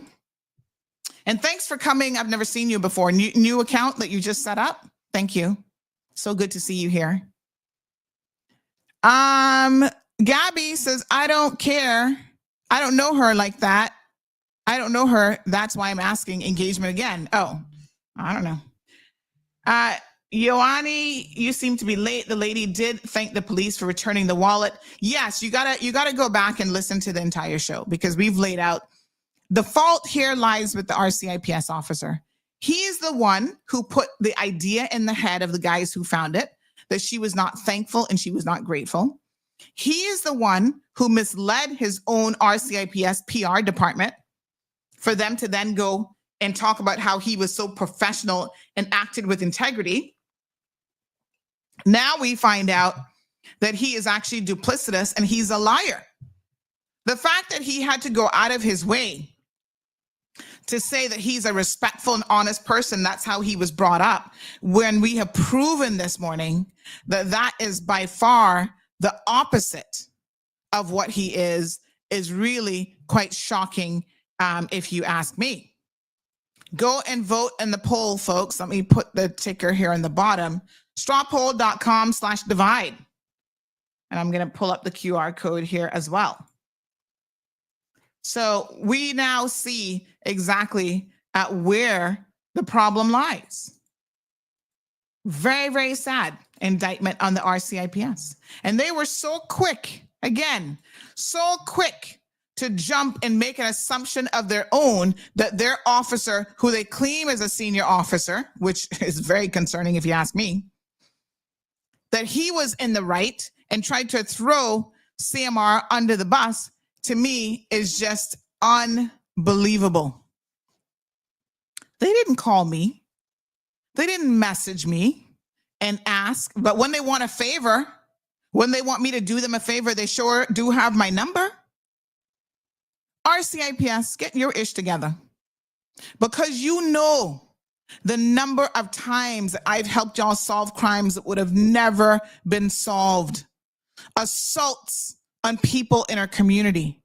The child pornography case, you would have never had that man behind bar if somebody sent it to me and I said, no way, I've got to do the right thing. Oh, can you take it off of the internet? Can you come in? Can you put it on a jump drive? Can you do this? Can you do that? I'm going to go right back to Colleen again, Catherine Collins. How many times have you seen something that you've reached out to the RCIPS and said, I need to report this? Yes, I will give a statement because this is my country. This is my community that I care about, that I'm trying to keep crime-free, that I'm trying to protect children. So when I see a video with a child being raped on Facebook, that does not sit well with me, and I do the right thing. Talon McTaggart, how many times have you assisted the police to solve any crimes? But you see, they're not going to throw you under the bus. They're not going to throw Catherine under the bus. They're going to try and throw me under the bus, but not today. You will issue me an apology, RCIPS. And if you're smart, you're going to reprimand your own police officer, because now you have it in black and white that he is the problem. Where is the link? There it is at the bottom, honey chat. Let me put up the QR code. There you go. You can scan the QR code as well. Denny says Jesus was so divisive that they murdered him. What a mess. Not defending the lady, but she did nothing wrong. She thanked the officer. Alma, no one here this morning has said that she did anything wrong. Let me be very, very clear. Like I said from the onset, I don't know her, but from everything that I know, she did nothing wrong. She was grateful despite what the police officer said. He is a duplicitous, dishonest person. Sandy, people can't handle or want to hear the cold, hard truth, then they shouldn't listen. It's as simple as that. It is very, very simple. You don't listen. Good morning, caller. I'm gonna show yes or no. You're on the yes show. Yes or no. Check the post. Check the post while I on the phone, yeah. Okay. Joshua says you can blinkety blink blink. Expletive about Sandra, but who's competing? No one. What is the nationality of the workers and the officer? I don't know the nationality of all the workers. I've only been in contact with one, and he's Hispanic. I don't know exactly from where. And then the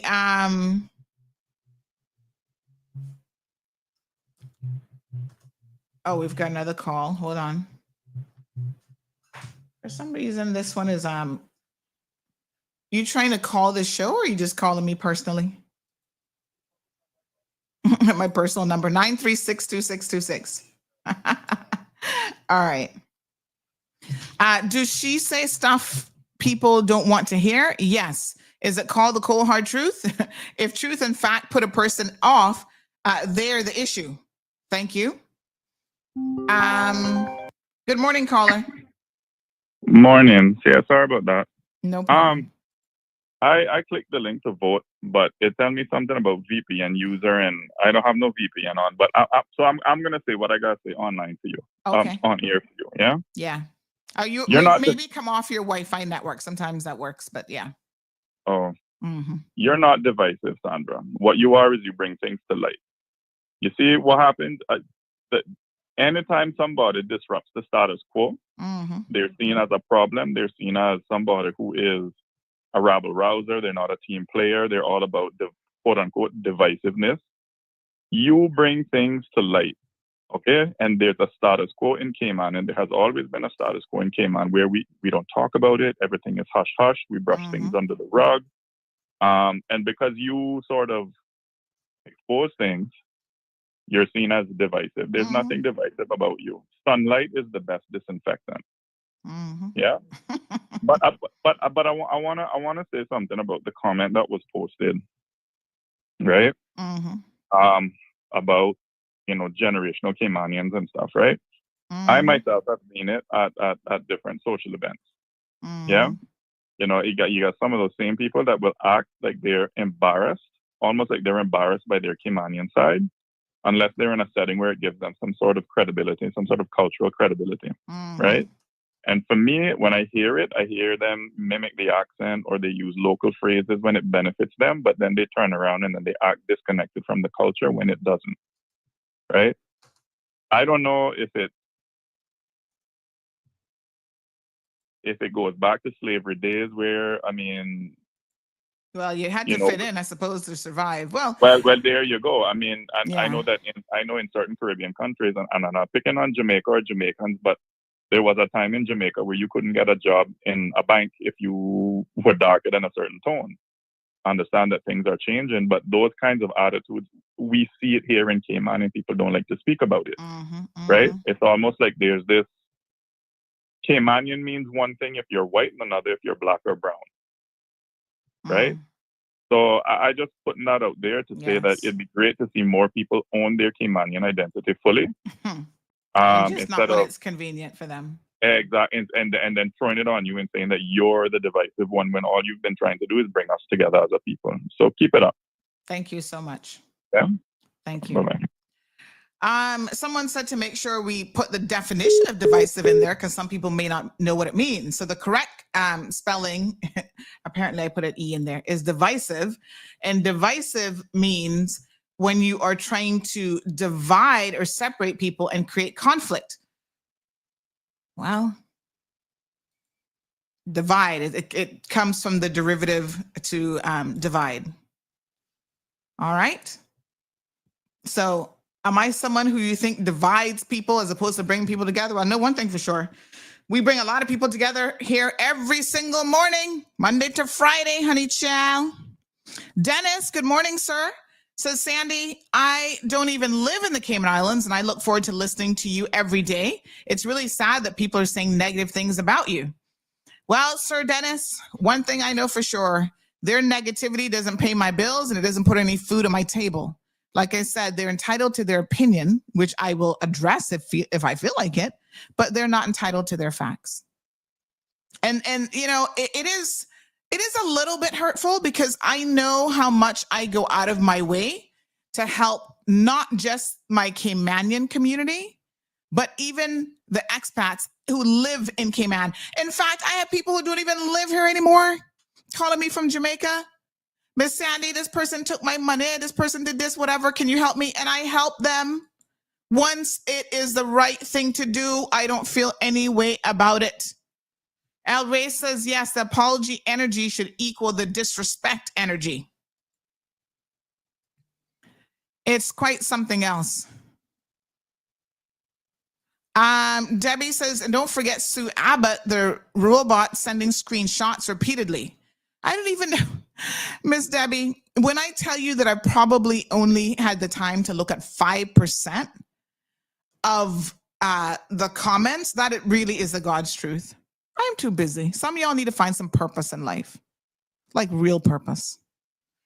Gina, good morning, Miss Gina. Says, Sandra, you have every right to address this. Keep on calling them out. Caymanians, we need to stop being a bunch of cowards. Boy, I can tell you one thing, that we are. We're the only ones who will divide. We divide our own people along with other people. And when it comes time to stand up for our own people, all you can hear is crickets. Cricket, cricket. That's it. Dorothy McLeod joining us from Florida this morning. Good morning, my darling. How are you? Thanks, Miss Alma. Faded Mary Jean says, thanks, hon. Joshua says they can't handle the truth, laughing out loud. Well, that ain't my problem. I'm not here. Listen, the show is called The Cold Hard Truth, and you know what the platform is all about. Like I said, we all have choices in life, and if you don't like it, you know what you can do. Just don't look at it. It's as simple as that. Sandra Miller joining us from Windsor Park. Big shout out to Windsor Park crew. She says talk show hosts should be divisive to get other one's opinion. Good cop, bad cop, to come to an occlusion. All right. You can't access the link. Why? What's it saying? Faded Mary Jean. Try the QR code. PRR, sorry, I was going to say PR. RR says this caller speaking nothing but the truth and facts. And yes, I mean, I've seen this, and part of me, I understand both sides of the equation. Let me explain it this way. I have quite a bit of training in humans. Yes.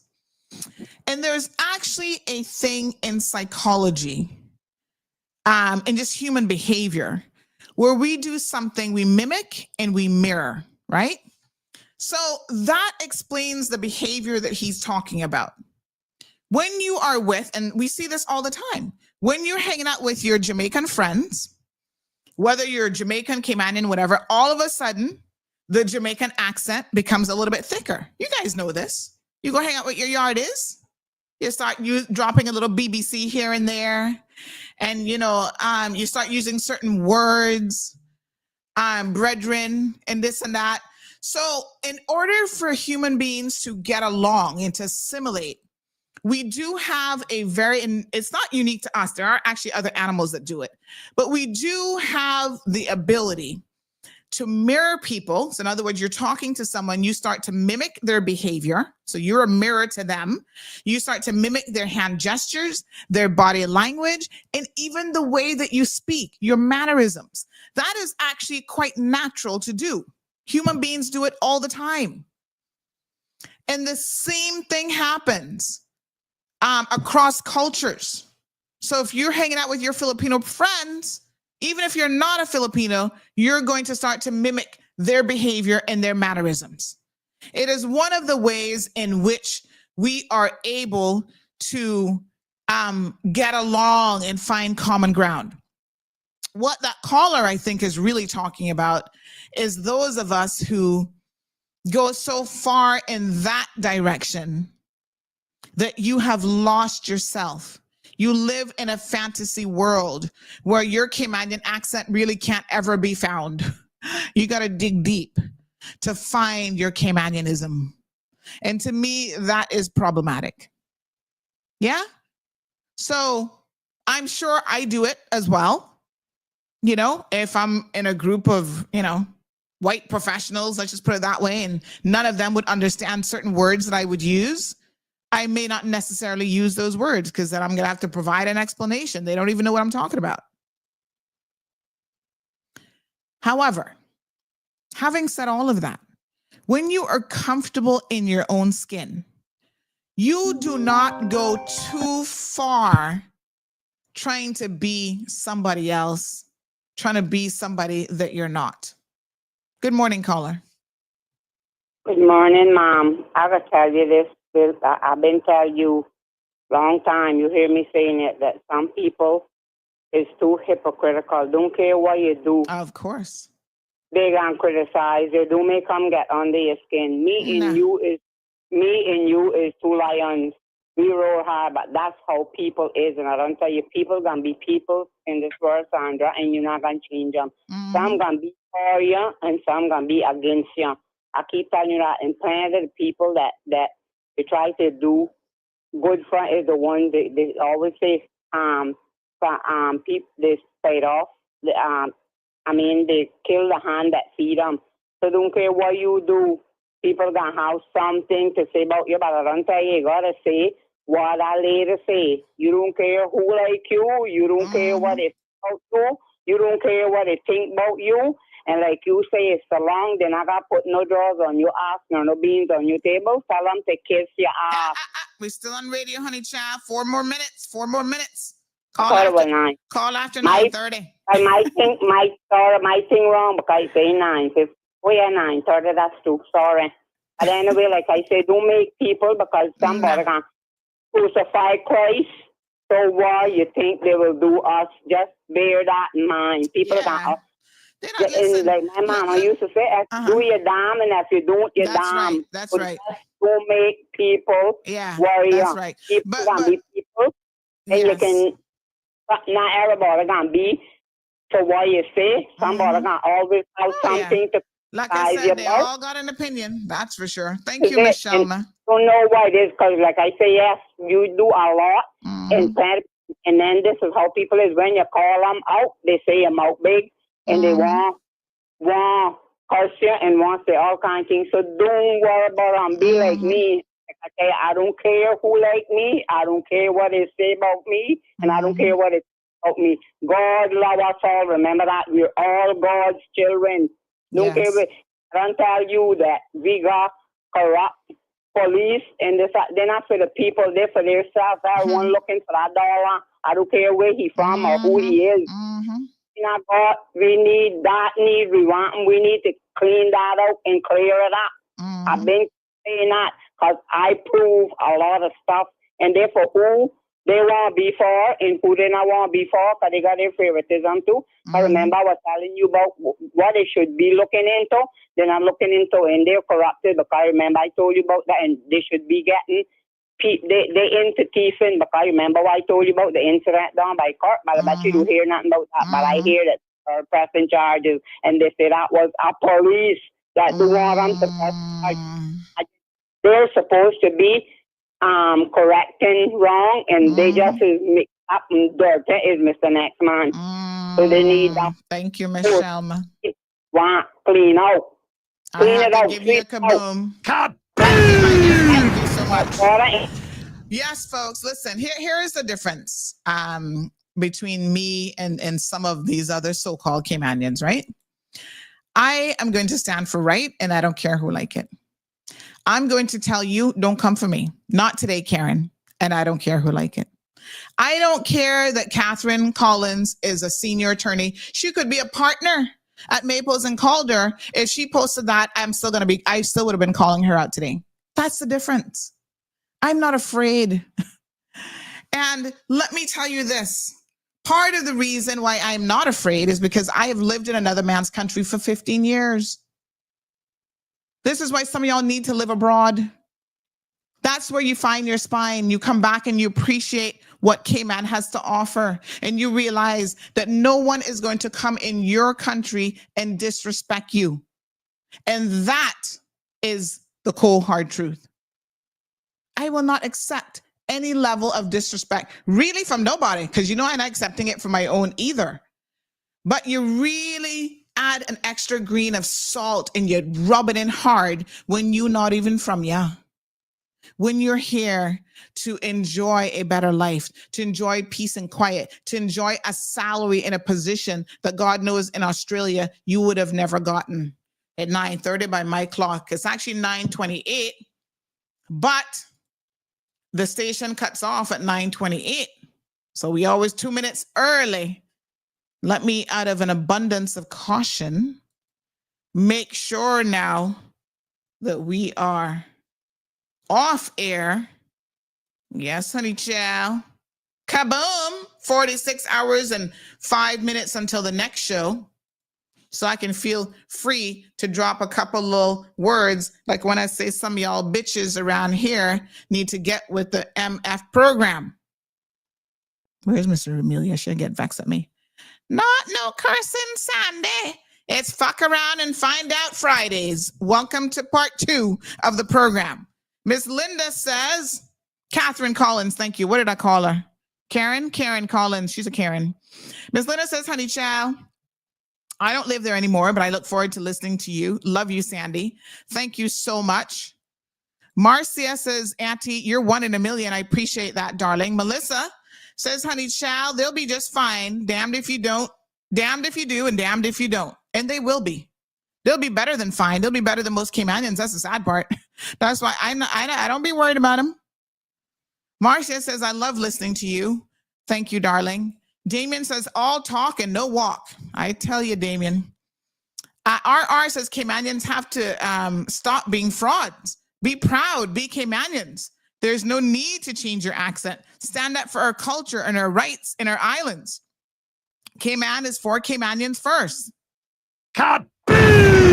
Hallelujah. Thank you. Elizabeth in the house, she says, funny how people don't like CMR or criticize the platform until they need something. I'm sure if you had $1 for every time they come running back, asking you to post up their lost item, you'd be a trillionaire. My dear, trust me. Marjorie says, Caymanians are afraid to address issues in our own country for the idea of offending some expat. So sad.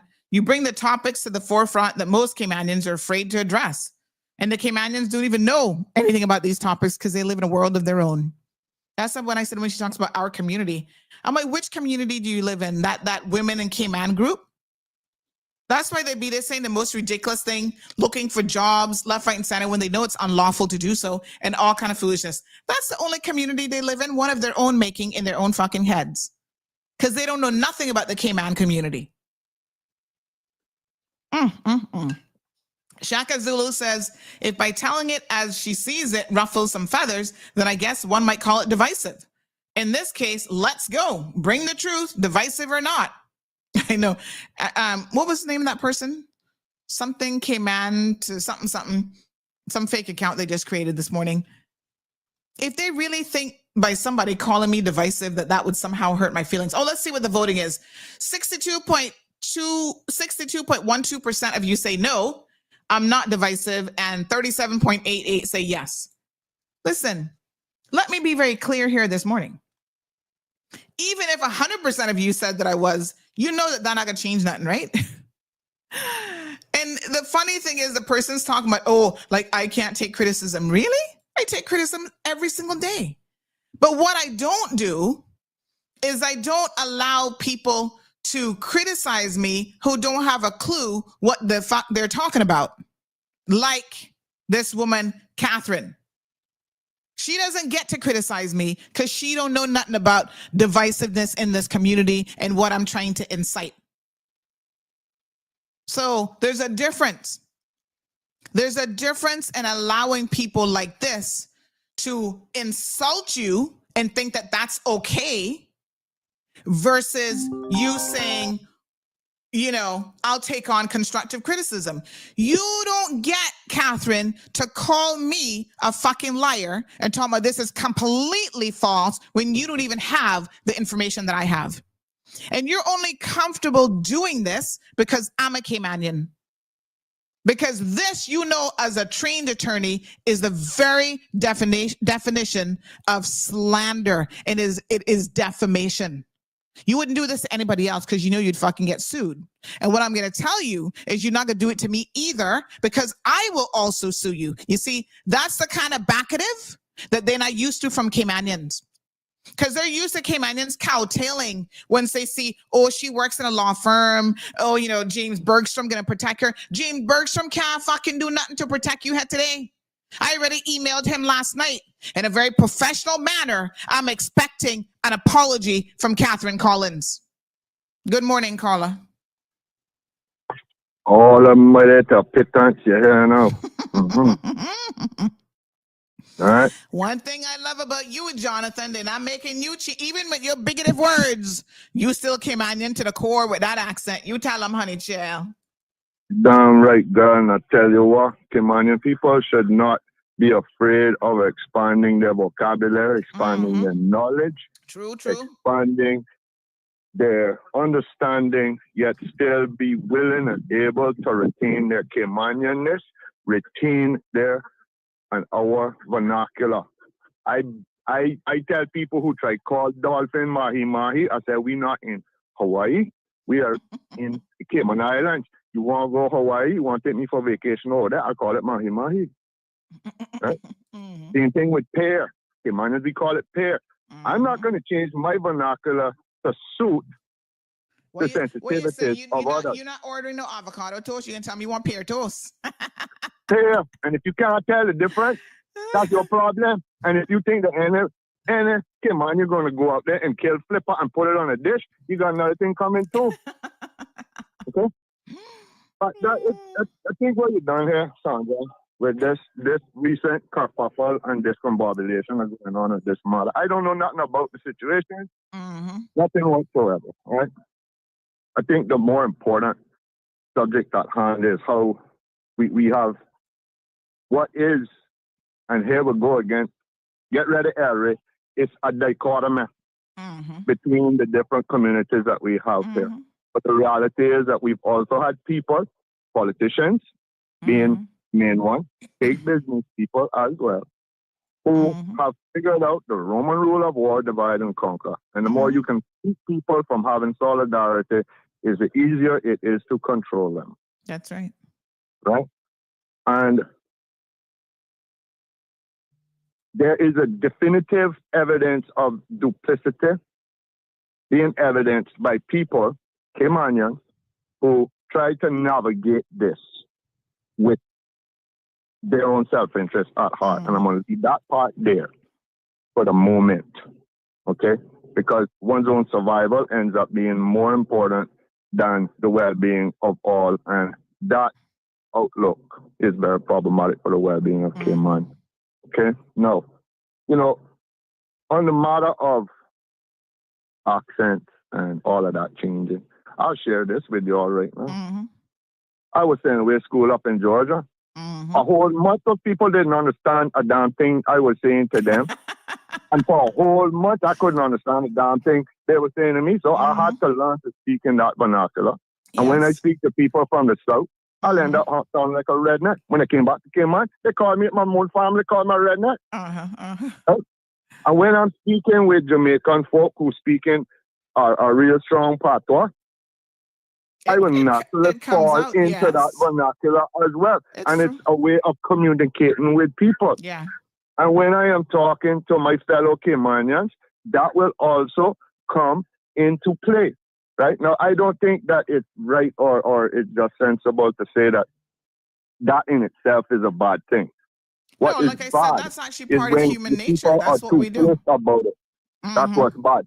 Yeah. Right? And yes, I 100% agree that you have Caymanians here of multiple social classes which have been made more strong here in Cayman over the last decade. Right? Yes. Because we were never perfect, Sandra, but Cayman, and there was always racism in Cayman. There was always classism in Cayman, absolutely. But it has all been exacerbated and we shouldn't deny it. Bigger than it ever was before. Exactly. And this is the thing, right? I'm not trying to be divisive when I talk about these things. I'm saying these things exist. Why deny it? Why stick your head in the sand and pretend that it doesn't exist? It does exist. And the only way that we can, Jonathan, the only way that we can move past these things is put it out in the open, have an open discourse, admit that this community of ours is divided along cultural lines sometimes, divided along racial lines, divided along, where you're from and color. That is the cold hard truth. If we admit it, we can have more honest conversations. You don't think that I know that South Sounders who are Caymanians to the core grew up with a very different reality? And some of them, I'll never say all about anything. Some of them believe that there are a different class of people because they are a quote unquote white Caymanian. That is the reality. That exists. I would counter that, but I accept the validity of what you're saying 100%, Sandra. You are right. I don't think anybody with good sense, objectivity, and integrity or honesty is going to disagree with that. It's a simple fact. Mm-hmm. You know, I will also counter that I'll counter it straight. Mm-hmm. There is a prejudice that does exist within all sectors of our community. Yes, prior absolutely. to the population boom and post our population boom. Absolutely. You know, that has to be recognized. Yeah. And sometimes that as a caller, has to be recognized. As a listener to the program said on another segment, sometimes even as Afro-Caribbean, aka Black Caymanians, we are prejudiced against other Black people. Oh yeah. I have seen, listen, even within my own family, and I'm saying how they're related, elders, I have seen and heard them. I'm sitting in their house and I've heard them, and that's why I say, and I'm coming back to your house because I'm not about this kind of foolishness, have conversations, and they are the blackest Macfields from town, okay?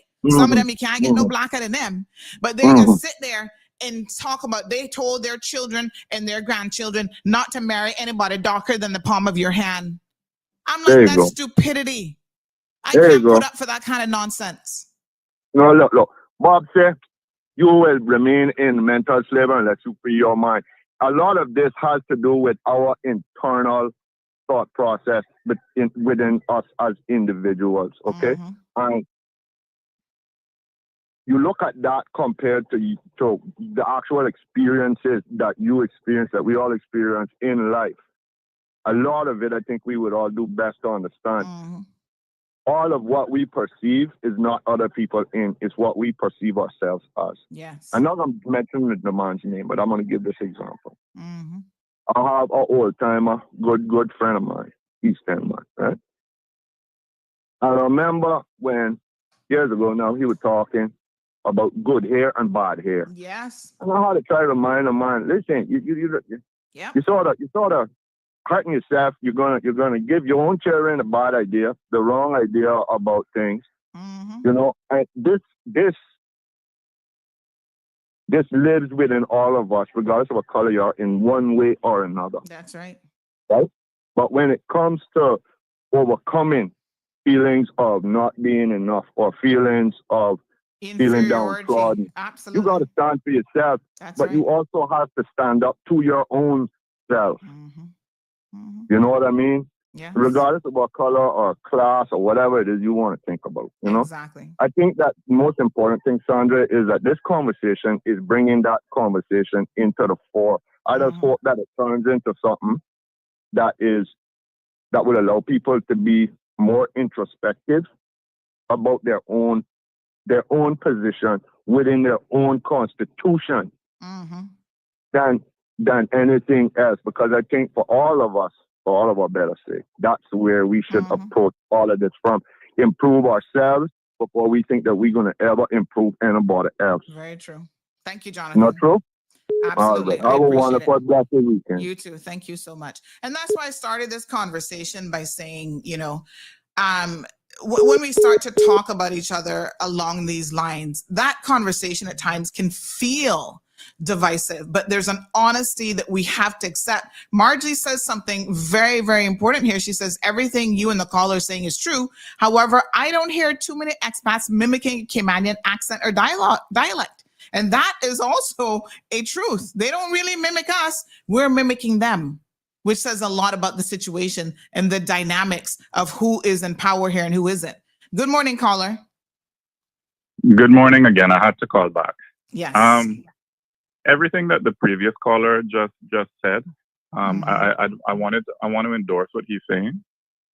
You see, the thing is that, okay, where do I start? It after 9:30, right? Yes. Let it loose on his share. Oh, okay. Well, I'm not gonna let it too loose, but no, I'm just respectful of your audience. But when it comes to things like prejudice, right? People need to understand that prejudice is something that's innate to us as humans, right? where you grow up, the time and place you grew up determines what that prejudice looks like. So for us here, you'll hear, you know, all effing Jamaican or effing Filipino or effing, you know, whatever. And I mean, I grew up hearing jokes being made, right, about people from different nationalities and stuff. Anyway, while you can't necessarily get rid of your prejudice, you can keep it in check. And you know how you keep it in check?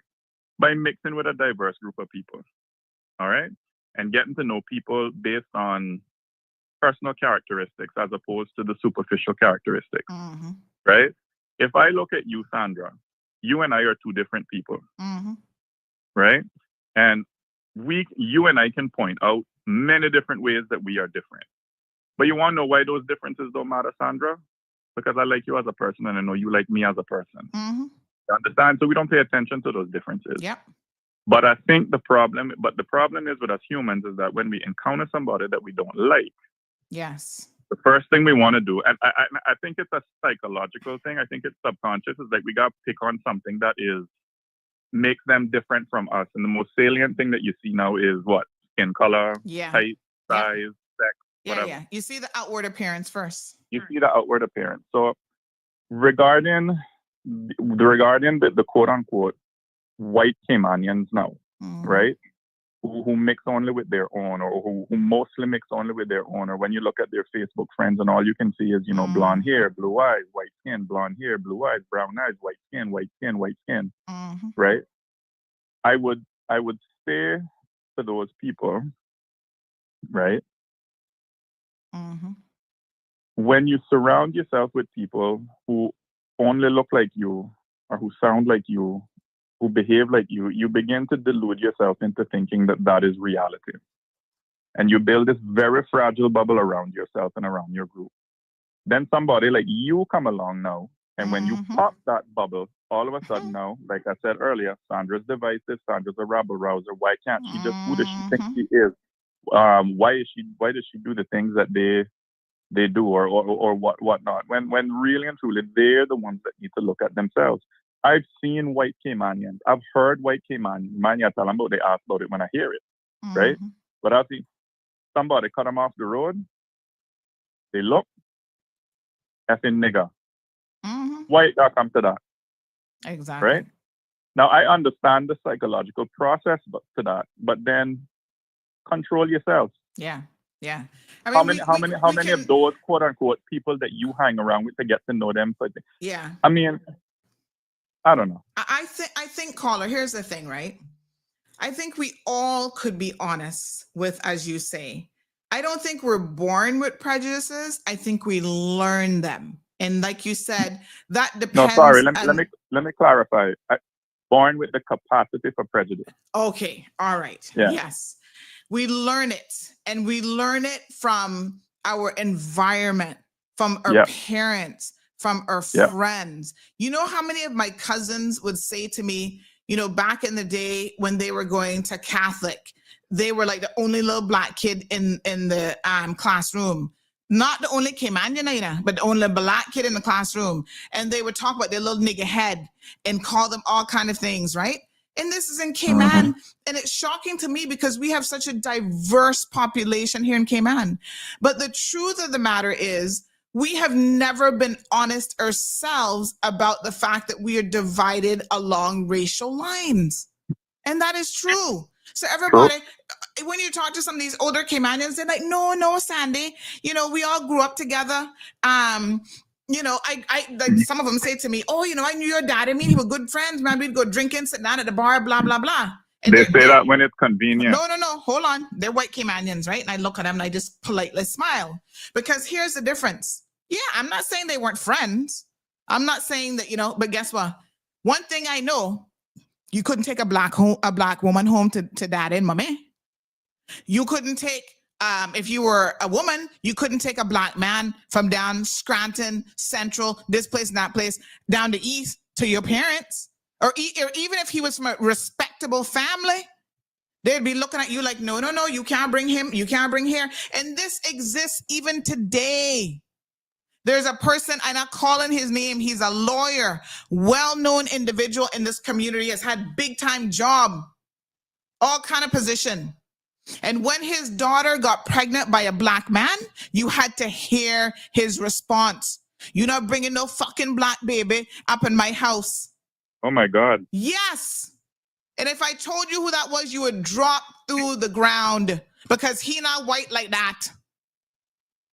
But this is our own people, and you see it.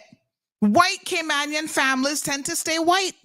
Not too many of them get integrate and be multicultural. Now, I'm not saying that they can't, they can have the cousins that might be black and they can love them and whatever.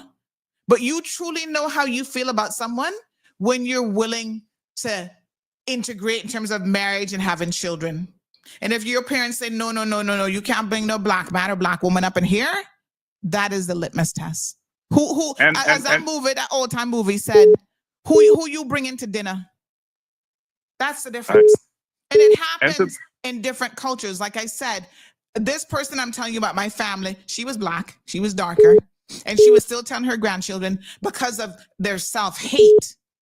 Don't bring anybody home, don't marry anybody, don't have children with anybody darker than the palm of your hand to try and enlighten the next generation. I don't eat nothing blacker than me. That is self-hatred.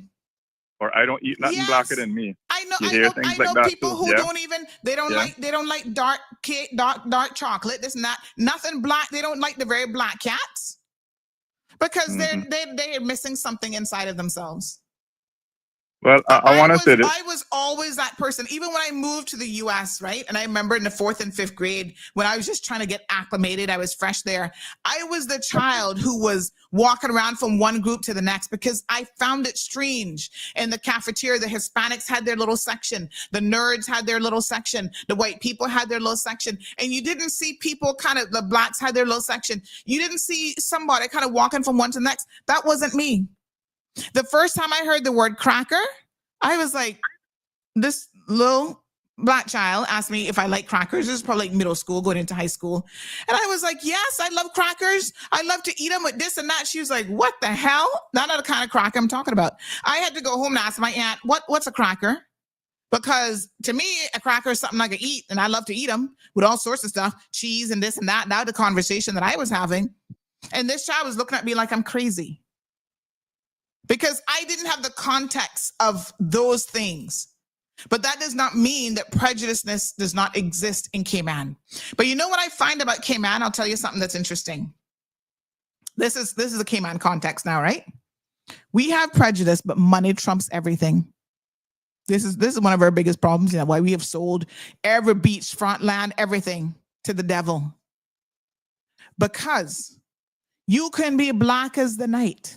And if you have enough money, you will be invited in. They will allow you to come to the parties. They're going to allow you, you're still not going to marry them really for the most part, but they'll allow you to hobnob with them a little bit. And occasionally, if you're coming really good, they may allow you to marry into the family, but they can still be snickering like, I don't know how long this one can last for. But money is what is important to a lot of Caymanians. That's what they after. They'll overlook a lot for the sake of $1. Trust me.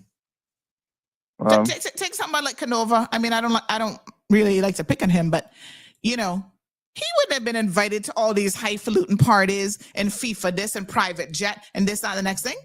If he hadn't got where he got financially, making $25,000 a month, still stealing though, which is a cold, hard shame. But you know what I'm saying? It's like when you reach a certain level, then they're like, oh, they can invite you in. They can invite you to the parties and the this and that, all that kind of foolishness.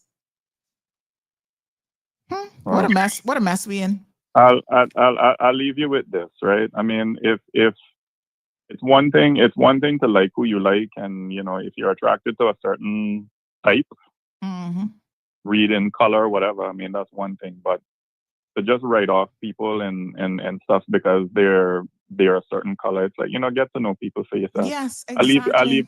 I'll leave you with this little anecdote. I had a friend, quote unquote, right? She was one of them who thought she what we would call West Bay white, right? Hair like coconut hucks, green eyes, white skin, but hair like coconut hucks. And she always used to press it out and everything. And Oh, she God. didn't talk to nobody who was darker than her. Jeez, She didn't talk to peace. nobody who was this and that. So she met one American man, proper blonde hair, blue eye, white skin, thin nose, everything. Aye. He took her to meet his family in Georgia. I bet you when she came back, she knocked down a few pegs. Anyway, I'll leave you with that. Have a nice day. Yes, honey child, because the hair never passed the stress tests. They were like, honey child, you know white. Get back to the Cayman Islands where you come from. Oh my God, people, I agree with that caller. You should get to know people, regardless of skin color, creed, whatever. Get to know people as individuals. That's why I'm insulted when we had our Filipino friends on here and we were talking about how they're going to do a community show. And some of y'all start going up and down about, oh, well, how Sandy and I got none, where the Caymanians? And I'm like, are y'all kidding me right now? We have a lot of Caymanians that are doing shows, but that's because y'all up in your feelings about the Filipino community. Y'all are hating on the Filipinos. I don't hate anybody based on any of that foolishness. I will hate the individual based on their attitude and how they treat me. That is what I am concerned about. You disrespect me, I don't give two fucks. Let's fuck around and find out Friday. I don't give two fucks who you are and where you're from. I've had my own Caymanians disrespect me, and then I tell you about your blood clot same way.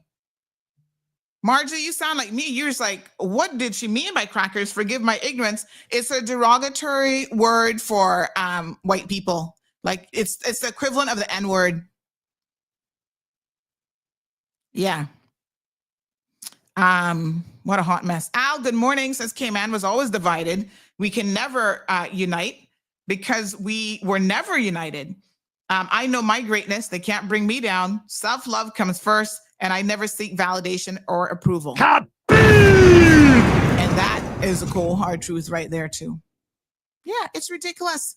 Caymanians worried about, the texture of their hair and pinching the nose. Somebody just said that. Was that you? Who? Joshua said, but they used to squeeze his nose. Some of them even went as far as like put a paper clip on your nose to try and reshape your nose. All kind of foolishness because they don't want you to have the broad nose. That's not attractive. The big lips isn't attractive. Big eyes. And it's like, listen, these things are not unique to Caymanians. It transcends a lot of different cultures.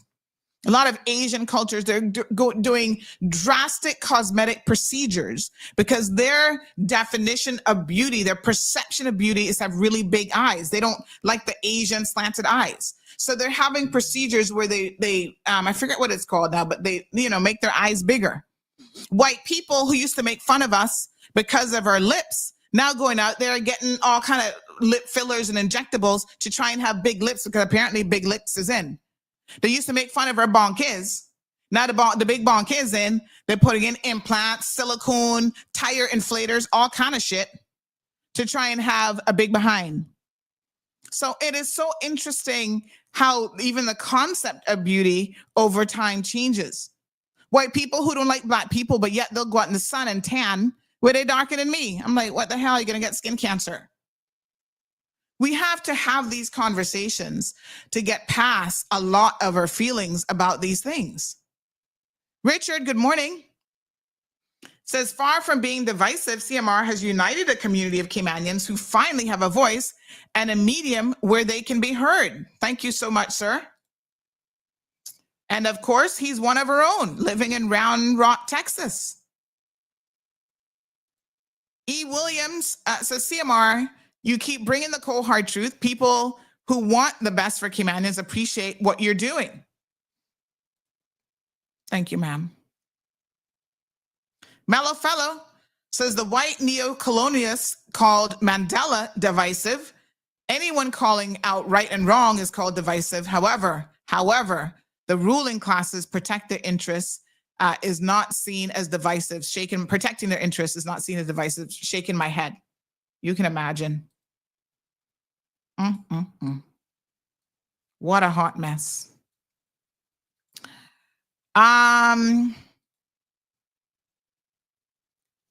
Let me see here. Joshua says 10 years in the US, Cayman is the greatest country to me.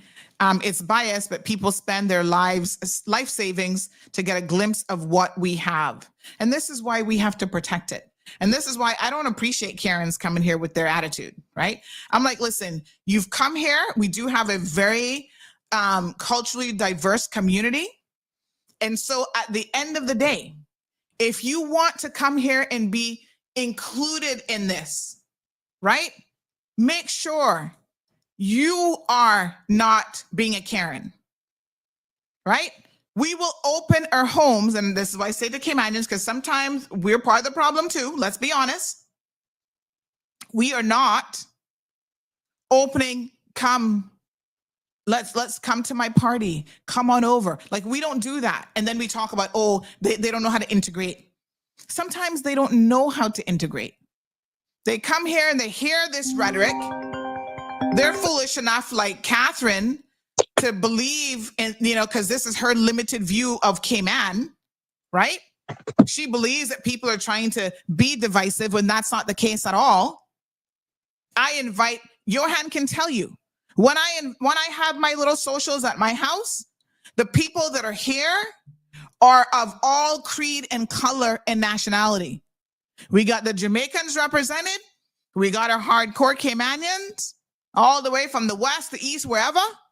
We have white people, Canadians, British, whatever. We got British black people. It doesn't matter, because I'm not choosing the people that I associate with or that I like on the basis of these flimsy things.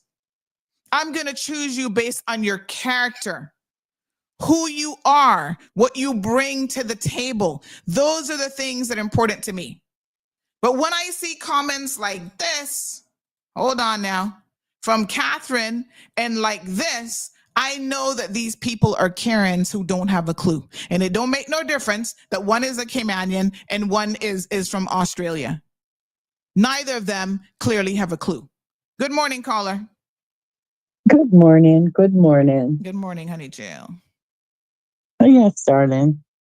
You know what? Prejudice exists everywhere. And the problem is that it starts with yourself. If you gotta have within yourself, you gotta feel enough, that you are enough. Because if you don't feel like you're enough, you're gonna start looking, want to be someone else. Yeah. But God created every one of us in our own perfect image. And we have to learn to love ourselves. If we learn to love ourselves, others will learn to love us, because the confidence that we express by loving ourselves and not being afraid to be who we are. So this is something that when I was young, I graduated with a class of 1980. And when we graduated, most of them, a lot of them was Westbiers. We never I never felt that way with them. We really went together and we did things, and we still do stuff now. And a lot of them has married their own, and that was Georgetown and Westfields Block, and the next one is, I didn't feel as much back then, but as I got older and we open up more, I think we got a lot more feelings, because even me, I had to learn to control and realize that everybody's not the same, because you've had somebody that come here and they steal everything out your house and it's a certain nation. Another one came and did the same thing. And you say to yourself, and I have to remind myself that, 10 people isn't a whole nation of people. Could you just be that those are here because they're desperate? You got good people. And I have met good people in the same countries, and they're awesome people. They don't want to travel. They don't want to leave their country. They stay there. And they'll tell you sometimes it's because they brand them. They don't even want to live somewhere else, because they are misunderstood because of where they come from, and everybody's not the same. So they want to remain where they were born. And it is sad because, I have resided in other people's country. When I went into the States and I was going to college, there was those that said, I love white people because I mixed with everybody. I didn't care who they were, because that's how it was here. But then I learned a lot of that being in the US, like that feeling came upon you. like, oh no, because all of a sudden you didn't see it that way anymore. So your eyes are open. Yes, here, we've had it, because I know some people that's black as Ace of Spade, and they married a man that look like Ace of Spade, and they're telling the kids, "Oh, don't marry no black man." That time you can't see them. They got, you can barely see the white in their eyes, right? And even And even you see it even in the names that we call each other. Oh, Blackie, it's true. He was known as True. Blackie, and it was like, okay, you called him True. Blackie because he was black. True. So, but True. I think that we didn't have some of our racism has always tended to be a bit more overt in a way. But we know the stories about Cayman Brackers, for example. Exactly. You go there and they're still doing it. They're still doing it. Yeah. Hand you a glass of water and they can throw it. They can give you a plastic glass and throw it in the garbage afterwards. Well, let me tell you now. Come round the back. They can't come through the front door. And they can sweep the sand from your footsteps after you leave. We know these things historically have existed. And talking about them doesn't mean that we are divided, that we're racist. In fact, it's quite the opposite. Talking about it and putting it out in the open is how you come to some degree of understanding about each other. How are we going to fix our problems if we're going to... It's healing. How are we going to fix our problems if we don't admit they even exist? Come on now. Healing. And you have to emancipate yourself from this kind of behavior. I have friends from that I met here in Cayman, and they came back and they say, "I'm not from Cayman, I came back." I say, "Girl, I thought that was a thing. I heard about this when I was young. But I didn't know it really was." So they say, "Yeah, we not Cayman, we Cayman Brackers." I laugh at her, but we didn't take it to the next height. Like, oh, I don't talk to her, whatever. I just thought, that's stupidity. You're Caymanian. It's 3 islands and we're not divided. I've been to Cayman Brac, and I'm ashamed, sorry, one time in my life. My son was graduating from Truefield School, and they had a school trip, and that's how I end up. People say, "You never know." I just been there maybe 7, 8 years ago, because I'm not going to know. Wow. My first time and my oldest time. Wow. And I'm a born Caymanian. Yeah. I'm not going in my own country for you to sweep no yard behind me. So when I tell them, they say, "That's true, Joyce." And they say, "Do, but they don't do it anymore." Yeah. I say, "Well, I don't want nobody to insult me, because I don't even insult people. I get people that come, and they're in different nationalities. They smell so bad. They come around to work for you, and they say, I get plastic cups. I still make them sit in my seats like they're humans, and I whatever. You understand? Because I don't want them to feel that kind of feeling, because it can't be a feeling. And prejudice will always be. It's been from creation down through the ages, but it's more prevalent now because people say human rights. So because they say human rights, they feel like, well, okay, we can do all of this and more. So you find that now everybody's just let loose their mouth with no control a lot of times. And we need to learn to have respect, regardless to where the person from, who they are, because we never know what we might need one day from somebody. Okay, man, it's okay now. We cannot see into the future. We need to be humble. We need to understand that this world is for everybody. Yes, we got territories, because I'm a firm believer that I'm a Caymanian. I should have my rights, right? And that goes for everybody. I work in America, and I kept myself humble. I knew that where I was from, I didn't get mixed up in all of this stuff, and it polished their name calling. I go to Jamaica, I do the same, right? But it hurts me now when I see them come here blasting us. So sometimes hurt will come from these things, and prejudice will come from these things because of what you see and hear.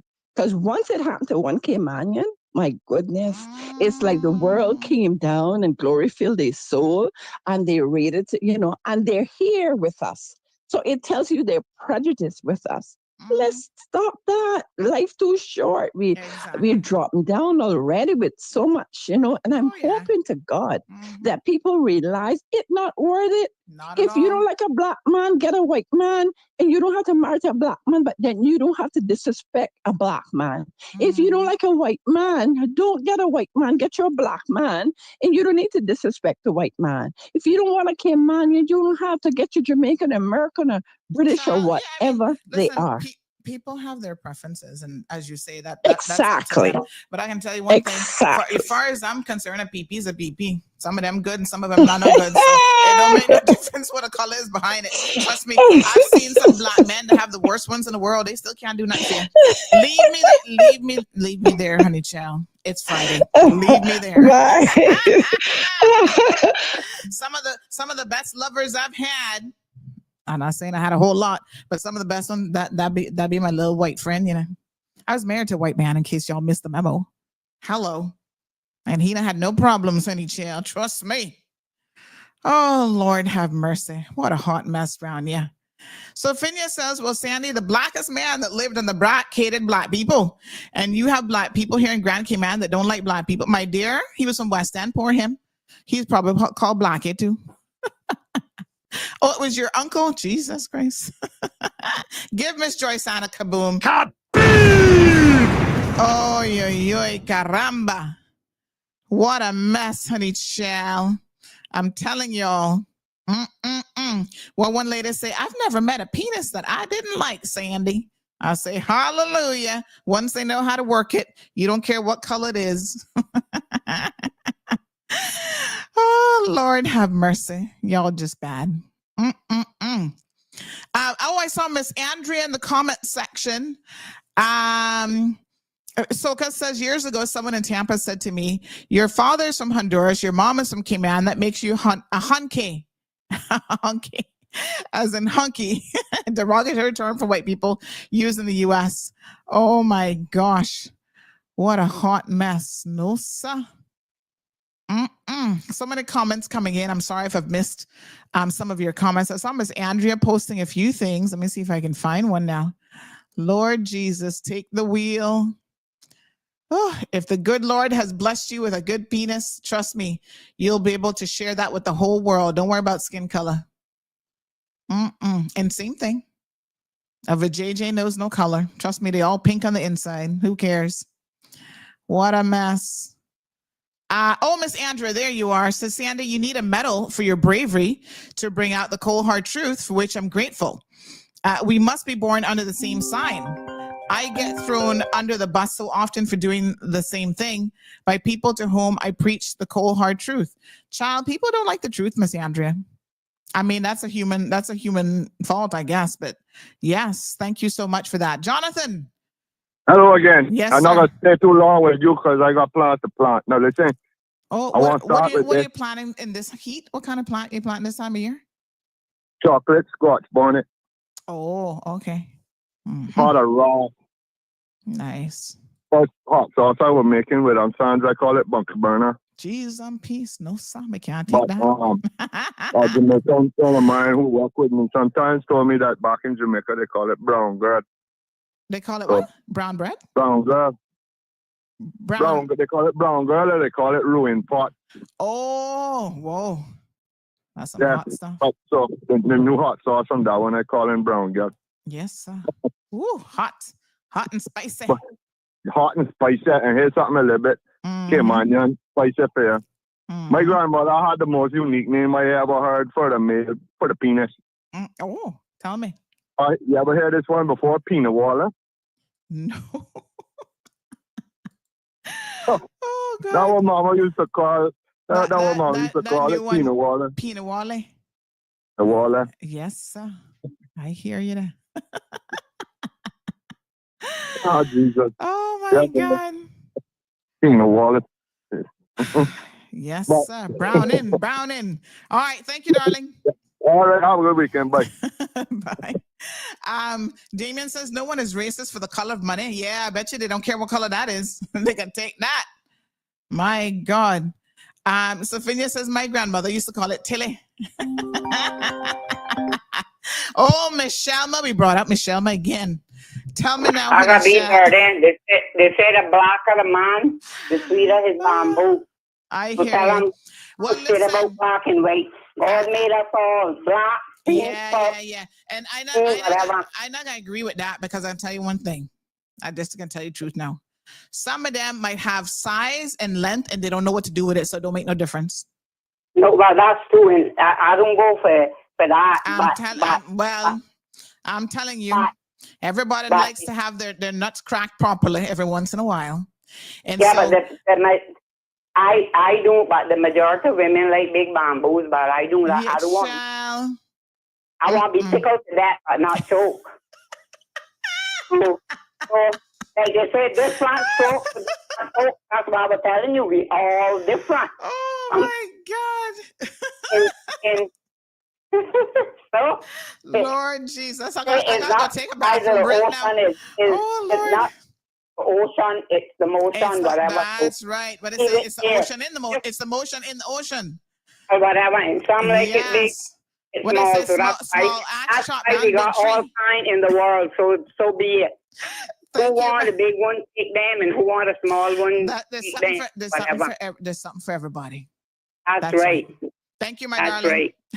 Bye. All right. So Phineas says, Sandy, small ass can chop down big tree. Be careful. Oh, yeah. Now I'm telling you, it's the motion. You got to know what you're doing with it. Size not as important as you think. Mm-hmm. Yes, sir. What they say, Donkelicious.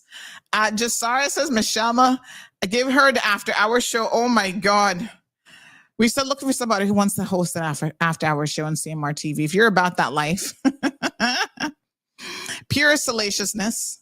I bet you that'd probably be the best show in terms of like numbers. Y'all be up all hours watching After Hours, After Dark with CMR. Sex talk. Y'all would be there for it. Don't be lying. Where are all the Carolyn supporters this morning talking shit about K-Mankind? That expression has been abused and has become a joke. We were taken for granted for that phase, K-Man spine. Trust me, honey child. Oh my God, it's ridiculous. But don't let nobody disrespect you. I'm going to say this time and time again. I know so much of it is happening in the workplace and just all over the place, you know? And I'm not going to take disrespect from anybody. And so I'm going to tell all of you, likewise, don't take disrespect from anyone. It's as simple as that. And if you disrespect me, I got to tell you about your behind. It's as simple as that too. I'm not saying silent, and I don't care who the hell they are. They better go talk to their mama, because I know they're not talking to me. Jennifer says, lots of laughter to take me through the weekend. Thanks to CMR. You're most welcome. Jazara said, Lord have mercy. Look at ya. Yes, Melita, it's not the size of the boat. It's the motion of the ocean. What a heat. Jesus, take the wheel. It's FAFO Fridays. Dawn says, what number I'm going to buy today? I don't know what number you're buying, honey child. Good morning, caller. Good morning, Sandra. Hello, Miss Brenda. I have to run to the bathroom. Can you did I do that? No. I swear my bladder getting weaker by the day. But it has been a few hours now. But listen, you want to hold for a brief second while I run and go do that? Or you go right ahead. All right. Hold. All right. In the meantime, I'm going to play our special anthem song, definitely relevant for this week. Duppy know who to frighten. So hold on, folks. Yeah. I'm today. Even we are free to the area. We don't feel nobody out them fear. Duppy know who fi frighten. Make them try. Jungle Jesus, strike them with lightning. You have a problem, talk direct to me. Shine down the place if you want to step to me. Yeah. One to them. Duppy know who fi frighten. Make them try. Jungle Jesus, strike them with lightning. You have a problem, talk direct to me. Shine down the place if you want to step to me. Yeah. My boss, my gun, and my proud. Aim for your head, not the crowd. When you have a head, I jump like a toad. And the black blood, them might explode. Chop up him head on a bowl. Lost the shot, them shot like a sword. We run the corner, run the lane, we run the block on the road. When I take them a roll. No less than 6 dog a patrol. Step up on them big bad and bold. Me out there in a free side so cold. Now stop bust it up to the ground. I take we take on no soul. This trap we have a bust it up. It's all that not like gold. Dumping no who fi frighten. Make them true. Jungle Jesus strike them. All right, honey child, I'm back. Okay. You know, where there was a bank that I worked at, and it had a little sign up in the bathroom that said, "If you sprinkle when you tinkle, please be nice and wipe the seat." Something like that. So I was just thinking that you did that so quickly. I hope you didn't sprinkle anywhere. No. The bathroom is right across the way. And I made sure I wash my hands too, honey child. And you know what? The good thing is, it is your bathroom. Yes. Yes. Praise the Lord. Sandra, I have a question to ask you. Sure. I was just looking here on Facebook, and you see all the madness? No, I see an article that Kim and Mall Road put up yesterday. It says it's a day old, and it's the one that says a Cuban and a Jamaican are among 5 foreign nationals sent to the small African nation of Eswatini. Yeah, I don't know. I gotta tell you the truth. When I first saw that name, I was like, "Where the heck is this?" Right, and then it has a picture of a former West Indian cricketer. Really? That's who he is? I'm not going to call any name. What? Okay? But I just wanted to say that person is now a resident of the Cayman Islands. They have retired, and they are now a resident. No. My dear, it can't be him, because this is the picture of one of the people that they deported. So either this is his twin, maybe it's somebody that look like him. Well, then maybe I should reach out to him and ask him if he has a twin. Well, they say everybody got one child, but this was the picture that the U.S. provided to say that this man was. That doesn't mean that they're being honest about it either. So, because if it's saying the Cuban and the Jamaican, because the former cricketer that I'm referring to is Jamaican. Well, I honestly don't know. I'll ask. I'll ask Renee if we actually have a name for this guy, because I mean there are people who do look alike. I mean, I got one twin-headed. People used to walk up to me thinking that I was her, but I don't know, honey child. I'll double check and see. But that's so interesting. Yes, supposedly I have a twin too, and every time I was traveling back and forth to Jamaica, and people would say, "Oh, have you moved back home now?" You know, and I'm looking like, what are they talking about? Yeah. Anyway, but yeah, I'll check into it, because I don't know who he is. But you know, I'm into cricket. Yes. And then I saw this picture without reading the article. That's what brought my attention to it. Yeah. And I, brought it up. So they've deported 5 men, including people from Cuba, Jamaica, Vietnam, Yemen, and Laos. Yeah. And they arrived on a plane. Cuban and Jamaican. And did you hear this comment from the secretary, the security assistant secretary from Homeland Security? They actually call these deportees barbaric criminals. So, wow, very, very insulting indeed. But hold on. We have some details here in the article. Hold on. It says the Jamaican national was reportedly convicted of murder and sentenced to 25 years, convicted of robbery with a 6-year sentence, and convicted of weapon possession with a 6-month sentence. So we know that that's not your cricketer for sure. No. I'll try and see if I can get his name. But and it is. Well, I know the name of the cricketer. No. I mean the man in the picture. Oh, okay. Unless somebody just accidentally put up, a picture of the wrong person. But no, man. I'll send you. I think he has a lookalike, because I can send you another one here. That might be. Yeah, and I'll tell you that's what not him. So eerie. I dreamt about that man this morning. Oh, really? Yes, I did. I had this. And then after you dreamt about him is when you saw the article this morning?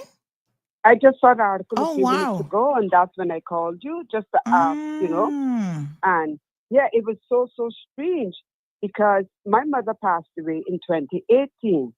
And I dreamt this morning that my mother was there on her dying bed, and this man was there being very supportive to the family while my mother was taking her last breath. That is so weird. Yep. And then I look at Facebook and I see this picture and I'm saying, what's going on about him? And I, that's when I decided to bring it up to see what was being said. But wow, all these people listening now trying to figure out what number to play around your mommy.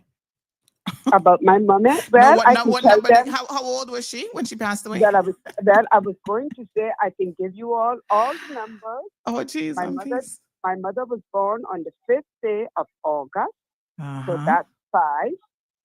Her year was 1931, and she passed on the 22nd day of August of 2018. Well, August seems to be prominently played in there, so. And interesting. There were a lot of 8, and she passed at 7. I want to say 7:05 a.m. So. Interesting. All right, my dear. I just sent you another picture. I don't think it's your guy for sure. He just has a little look-alike somewhere out there. I'm gonna call him right now. Yes. I'm gonna give him a call. Yep. Okay. All right, my dear. Thank you so much. Okay. All righty. All right. We'll see if we can actually find his name because I think that would be helpful. But yeah, that's him, honey child. Dear friends and family. Who is this from Butler University? Who's this person? Okay. Am I supposed to know her? All right. Let me start to wrap up here, folks. It is Friday. What are you talking about? Bitcoin shall save you money under the mattress. It's safer. AI will make you look and sound like anybody these days, even T-Rex. Not safe for from AI. Sandy, plenty Sri Lankan men in Cayman for cricket. Marlon's going to have to blindfold you. Is there some sort of cricket competition going on? Melita say 31 for me. Michelma, what you say? What number we should play? I can't be condoning you guys in a number business, because that's still illegal. What you say? You got some Sri Lankan men around the place? Ay, caramba. What a Friday, says Strong Mind and Body. Melita says, fire for all the Karens, put some fire on their asses. Love your choice of music, says Andrea Fisher. Thank you. Firefly is Penny Wally. Huh? What? You're losing me there. Alita says, hallelujah to Michelma. Give Michelma kaboom. Ay. Somebody else said that, Cameron Carey says that Michelma for the after show. Somebody else said that they would do it too, the after show, but, they have a particular job where they can't really do it. 31 is for bamboo. Listen to me. Hello.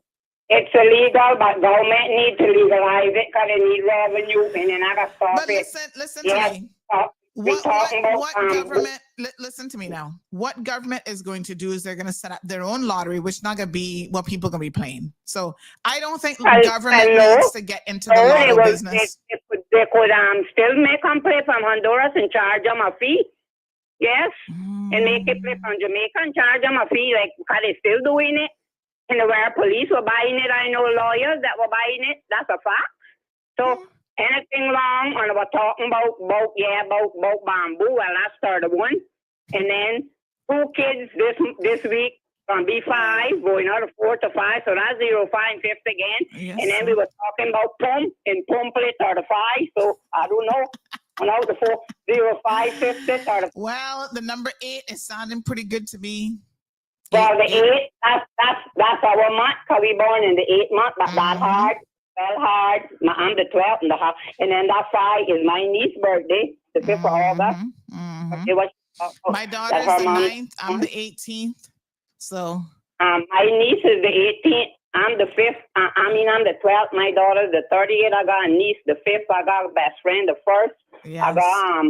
I got somebody, my sister-in-law the 13th, my brother-in-law the 9th, my aunt the 10th. June, August born. More people born August and another month I take. Oh yeah, that is true actually. That's because during the winter months they were doing naughtiness. All right, Miss Sharma, thank you and have a beautiful My daughter weekend. on her way to England this morning. She going from Tampa to New York, and she got 3 hours overstaying in JFK. I said, well, what you do all the time? She said, walk around. I said, they better mind. They do see that in New York, bad, you better mind. They do see that you're a stranger and kidnap you. She said, Ma, I got to talk to you. So she going to England for the first time today. Oh, she got her bucket. She got her bucket list. Nice. Yes, very nice. All right, lovely.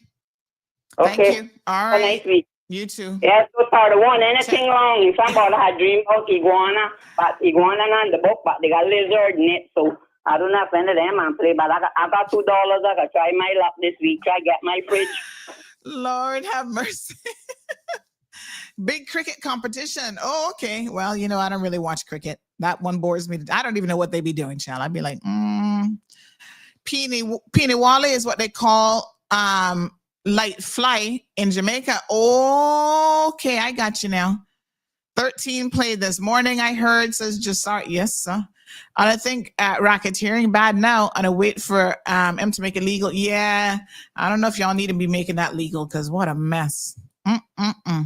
Just go to Florida and buy yourself a little lotto ticket. Y'all will be fine. You're still not likely to win, but you know, whatever. All right, folks. Boy, the stream has been looking so good these days. I'm looking at it on Facebook. It looks crystal clear. Or is that my new thing that I put on the computer? I put a filter, what do you call these blue screen thing on it. Let me check over in this other one. No, man, it looking pretty good still. I don't know if it's the internet. Has the internet improved around here? Or is it, no, it looking good for true. Things not fuzzy, looking nice. Looking good on the website. Beautiful, beautiful, beautiful. Anyway, folks, today's FOFO lesson was, that's fuck around and find out lesson, for Carolyn and the McTaggart girl. Go sit your ass down, Karens. Don't insult me, Catherine, and it's more than an insult. It is actually defamatory. And so now I'm going to wait, Catherine, not for long, for your apology. And I'm such a forgiving person, Catherine. You want to take me for lunch? Yeah, you can take me for lunch. Not. Who y'all kidding? I don't eat lunch with people I don't like. It gives you indigestion. Now, what them old people used to say, and I reckon that's true. But I'll take your apology. All right, wannabe superstar. Look at you. Look at you trying to model. Poor thing. I got some bubbles I can give you too if you want. All right, Catherine.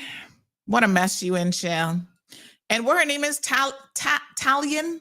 How does she pronounce this? Ashley McTaggart.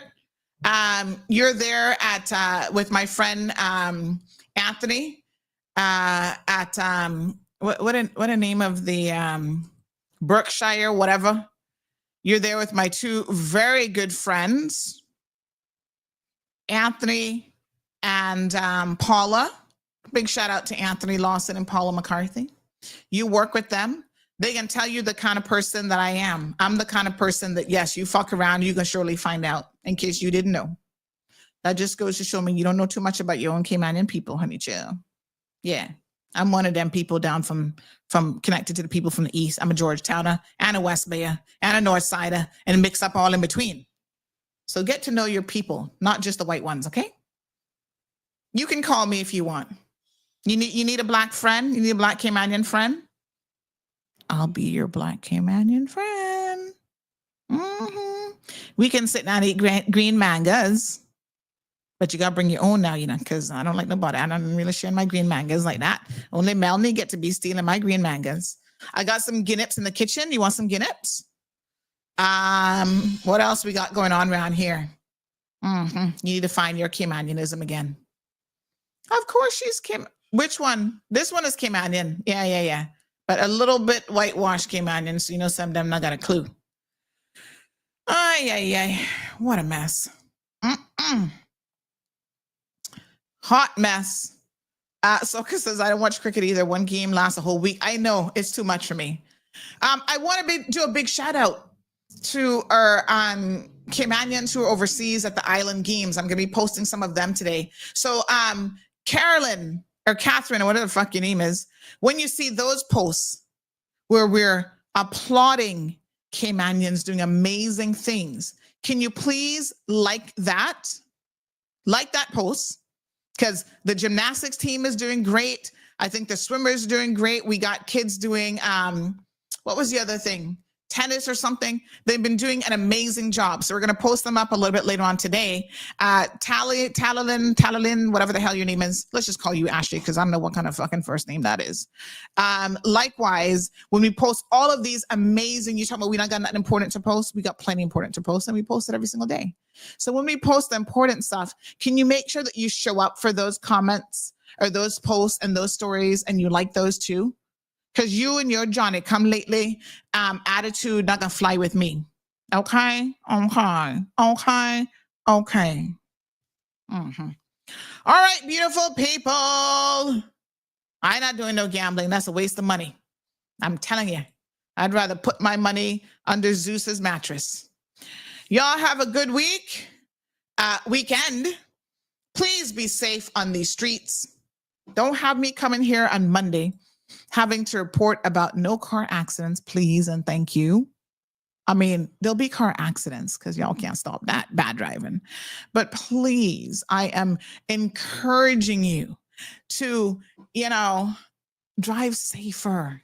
No drinking and driving. We don't need any more fatalities on our roadway. You think we'll ever go a whole year without fatalities ever again? Lord Jesus, I don't know. What her name? What do you call her? Talking?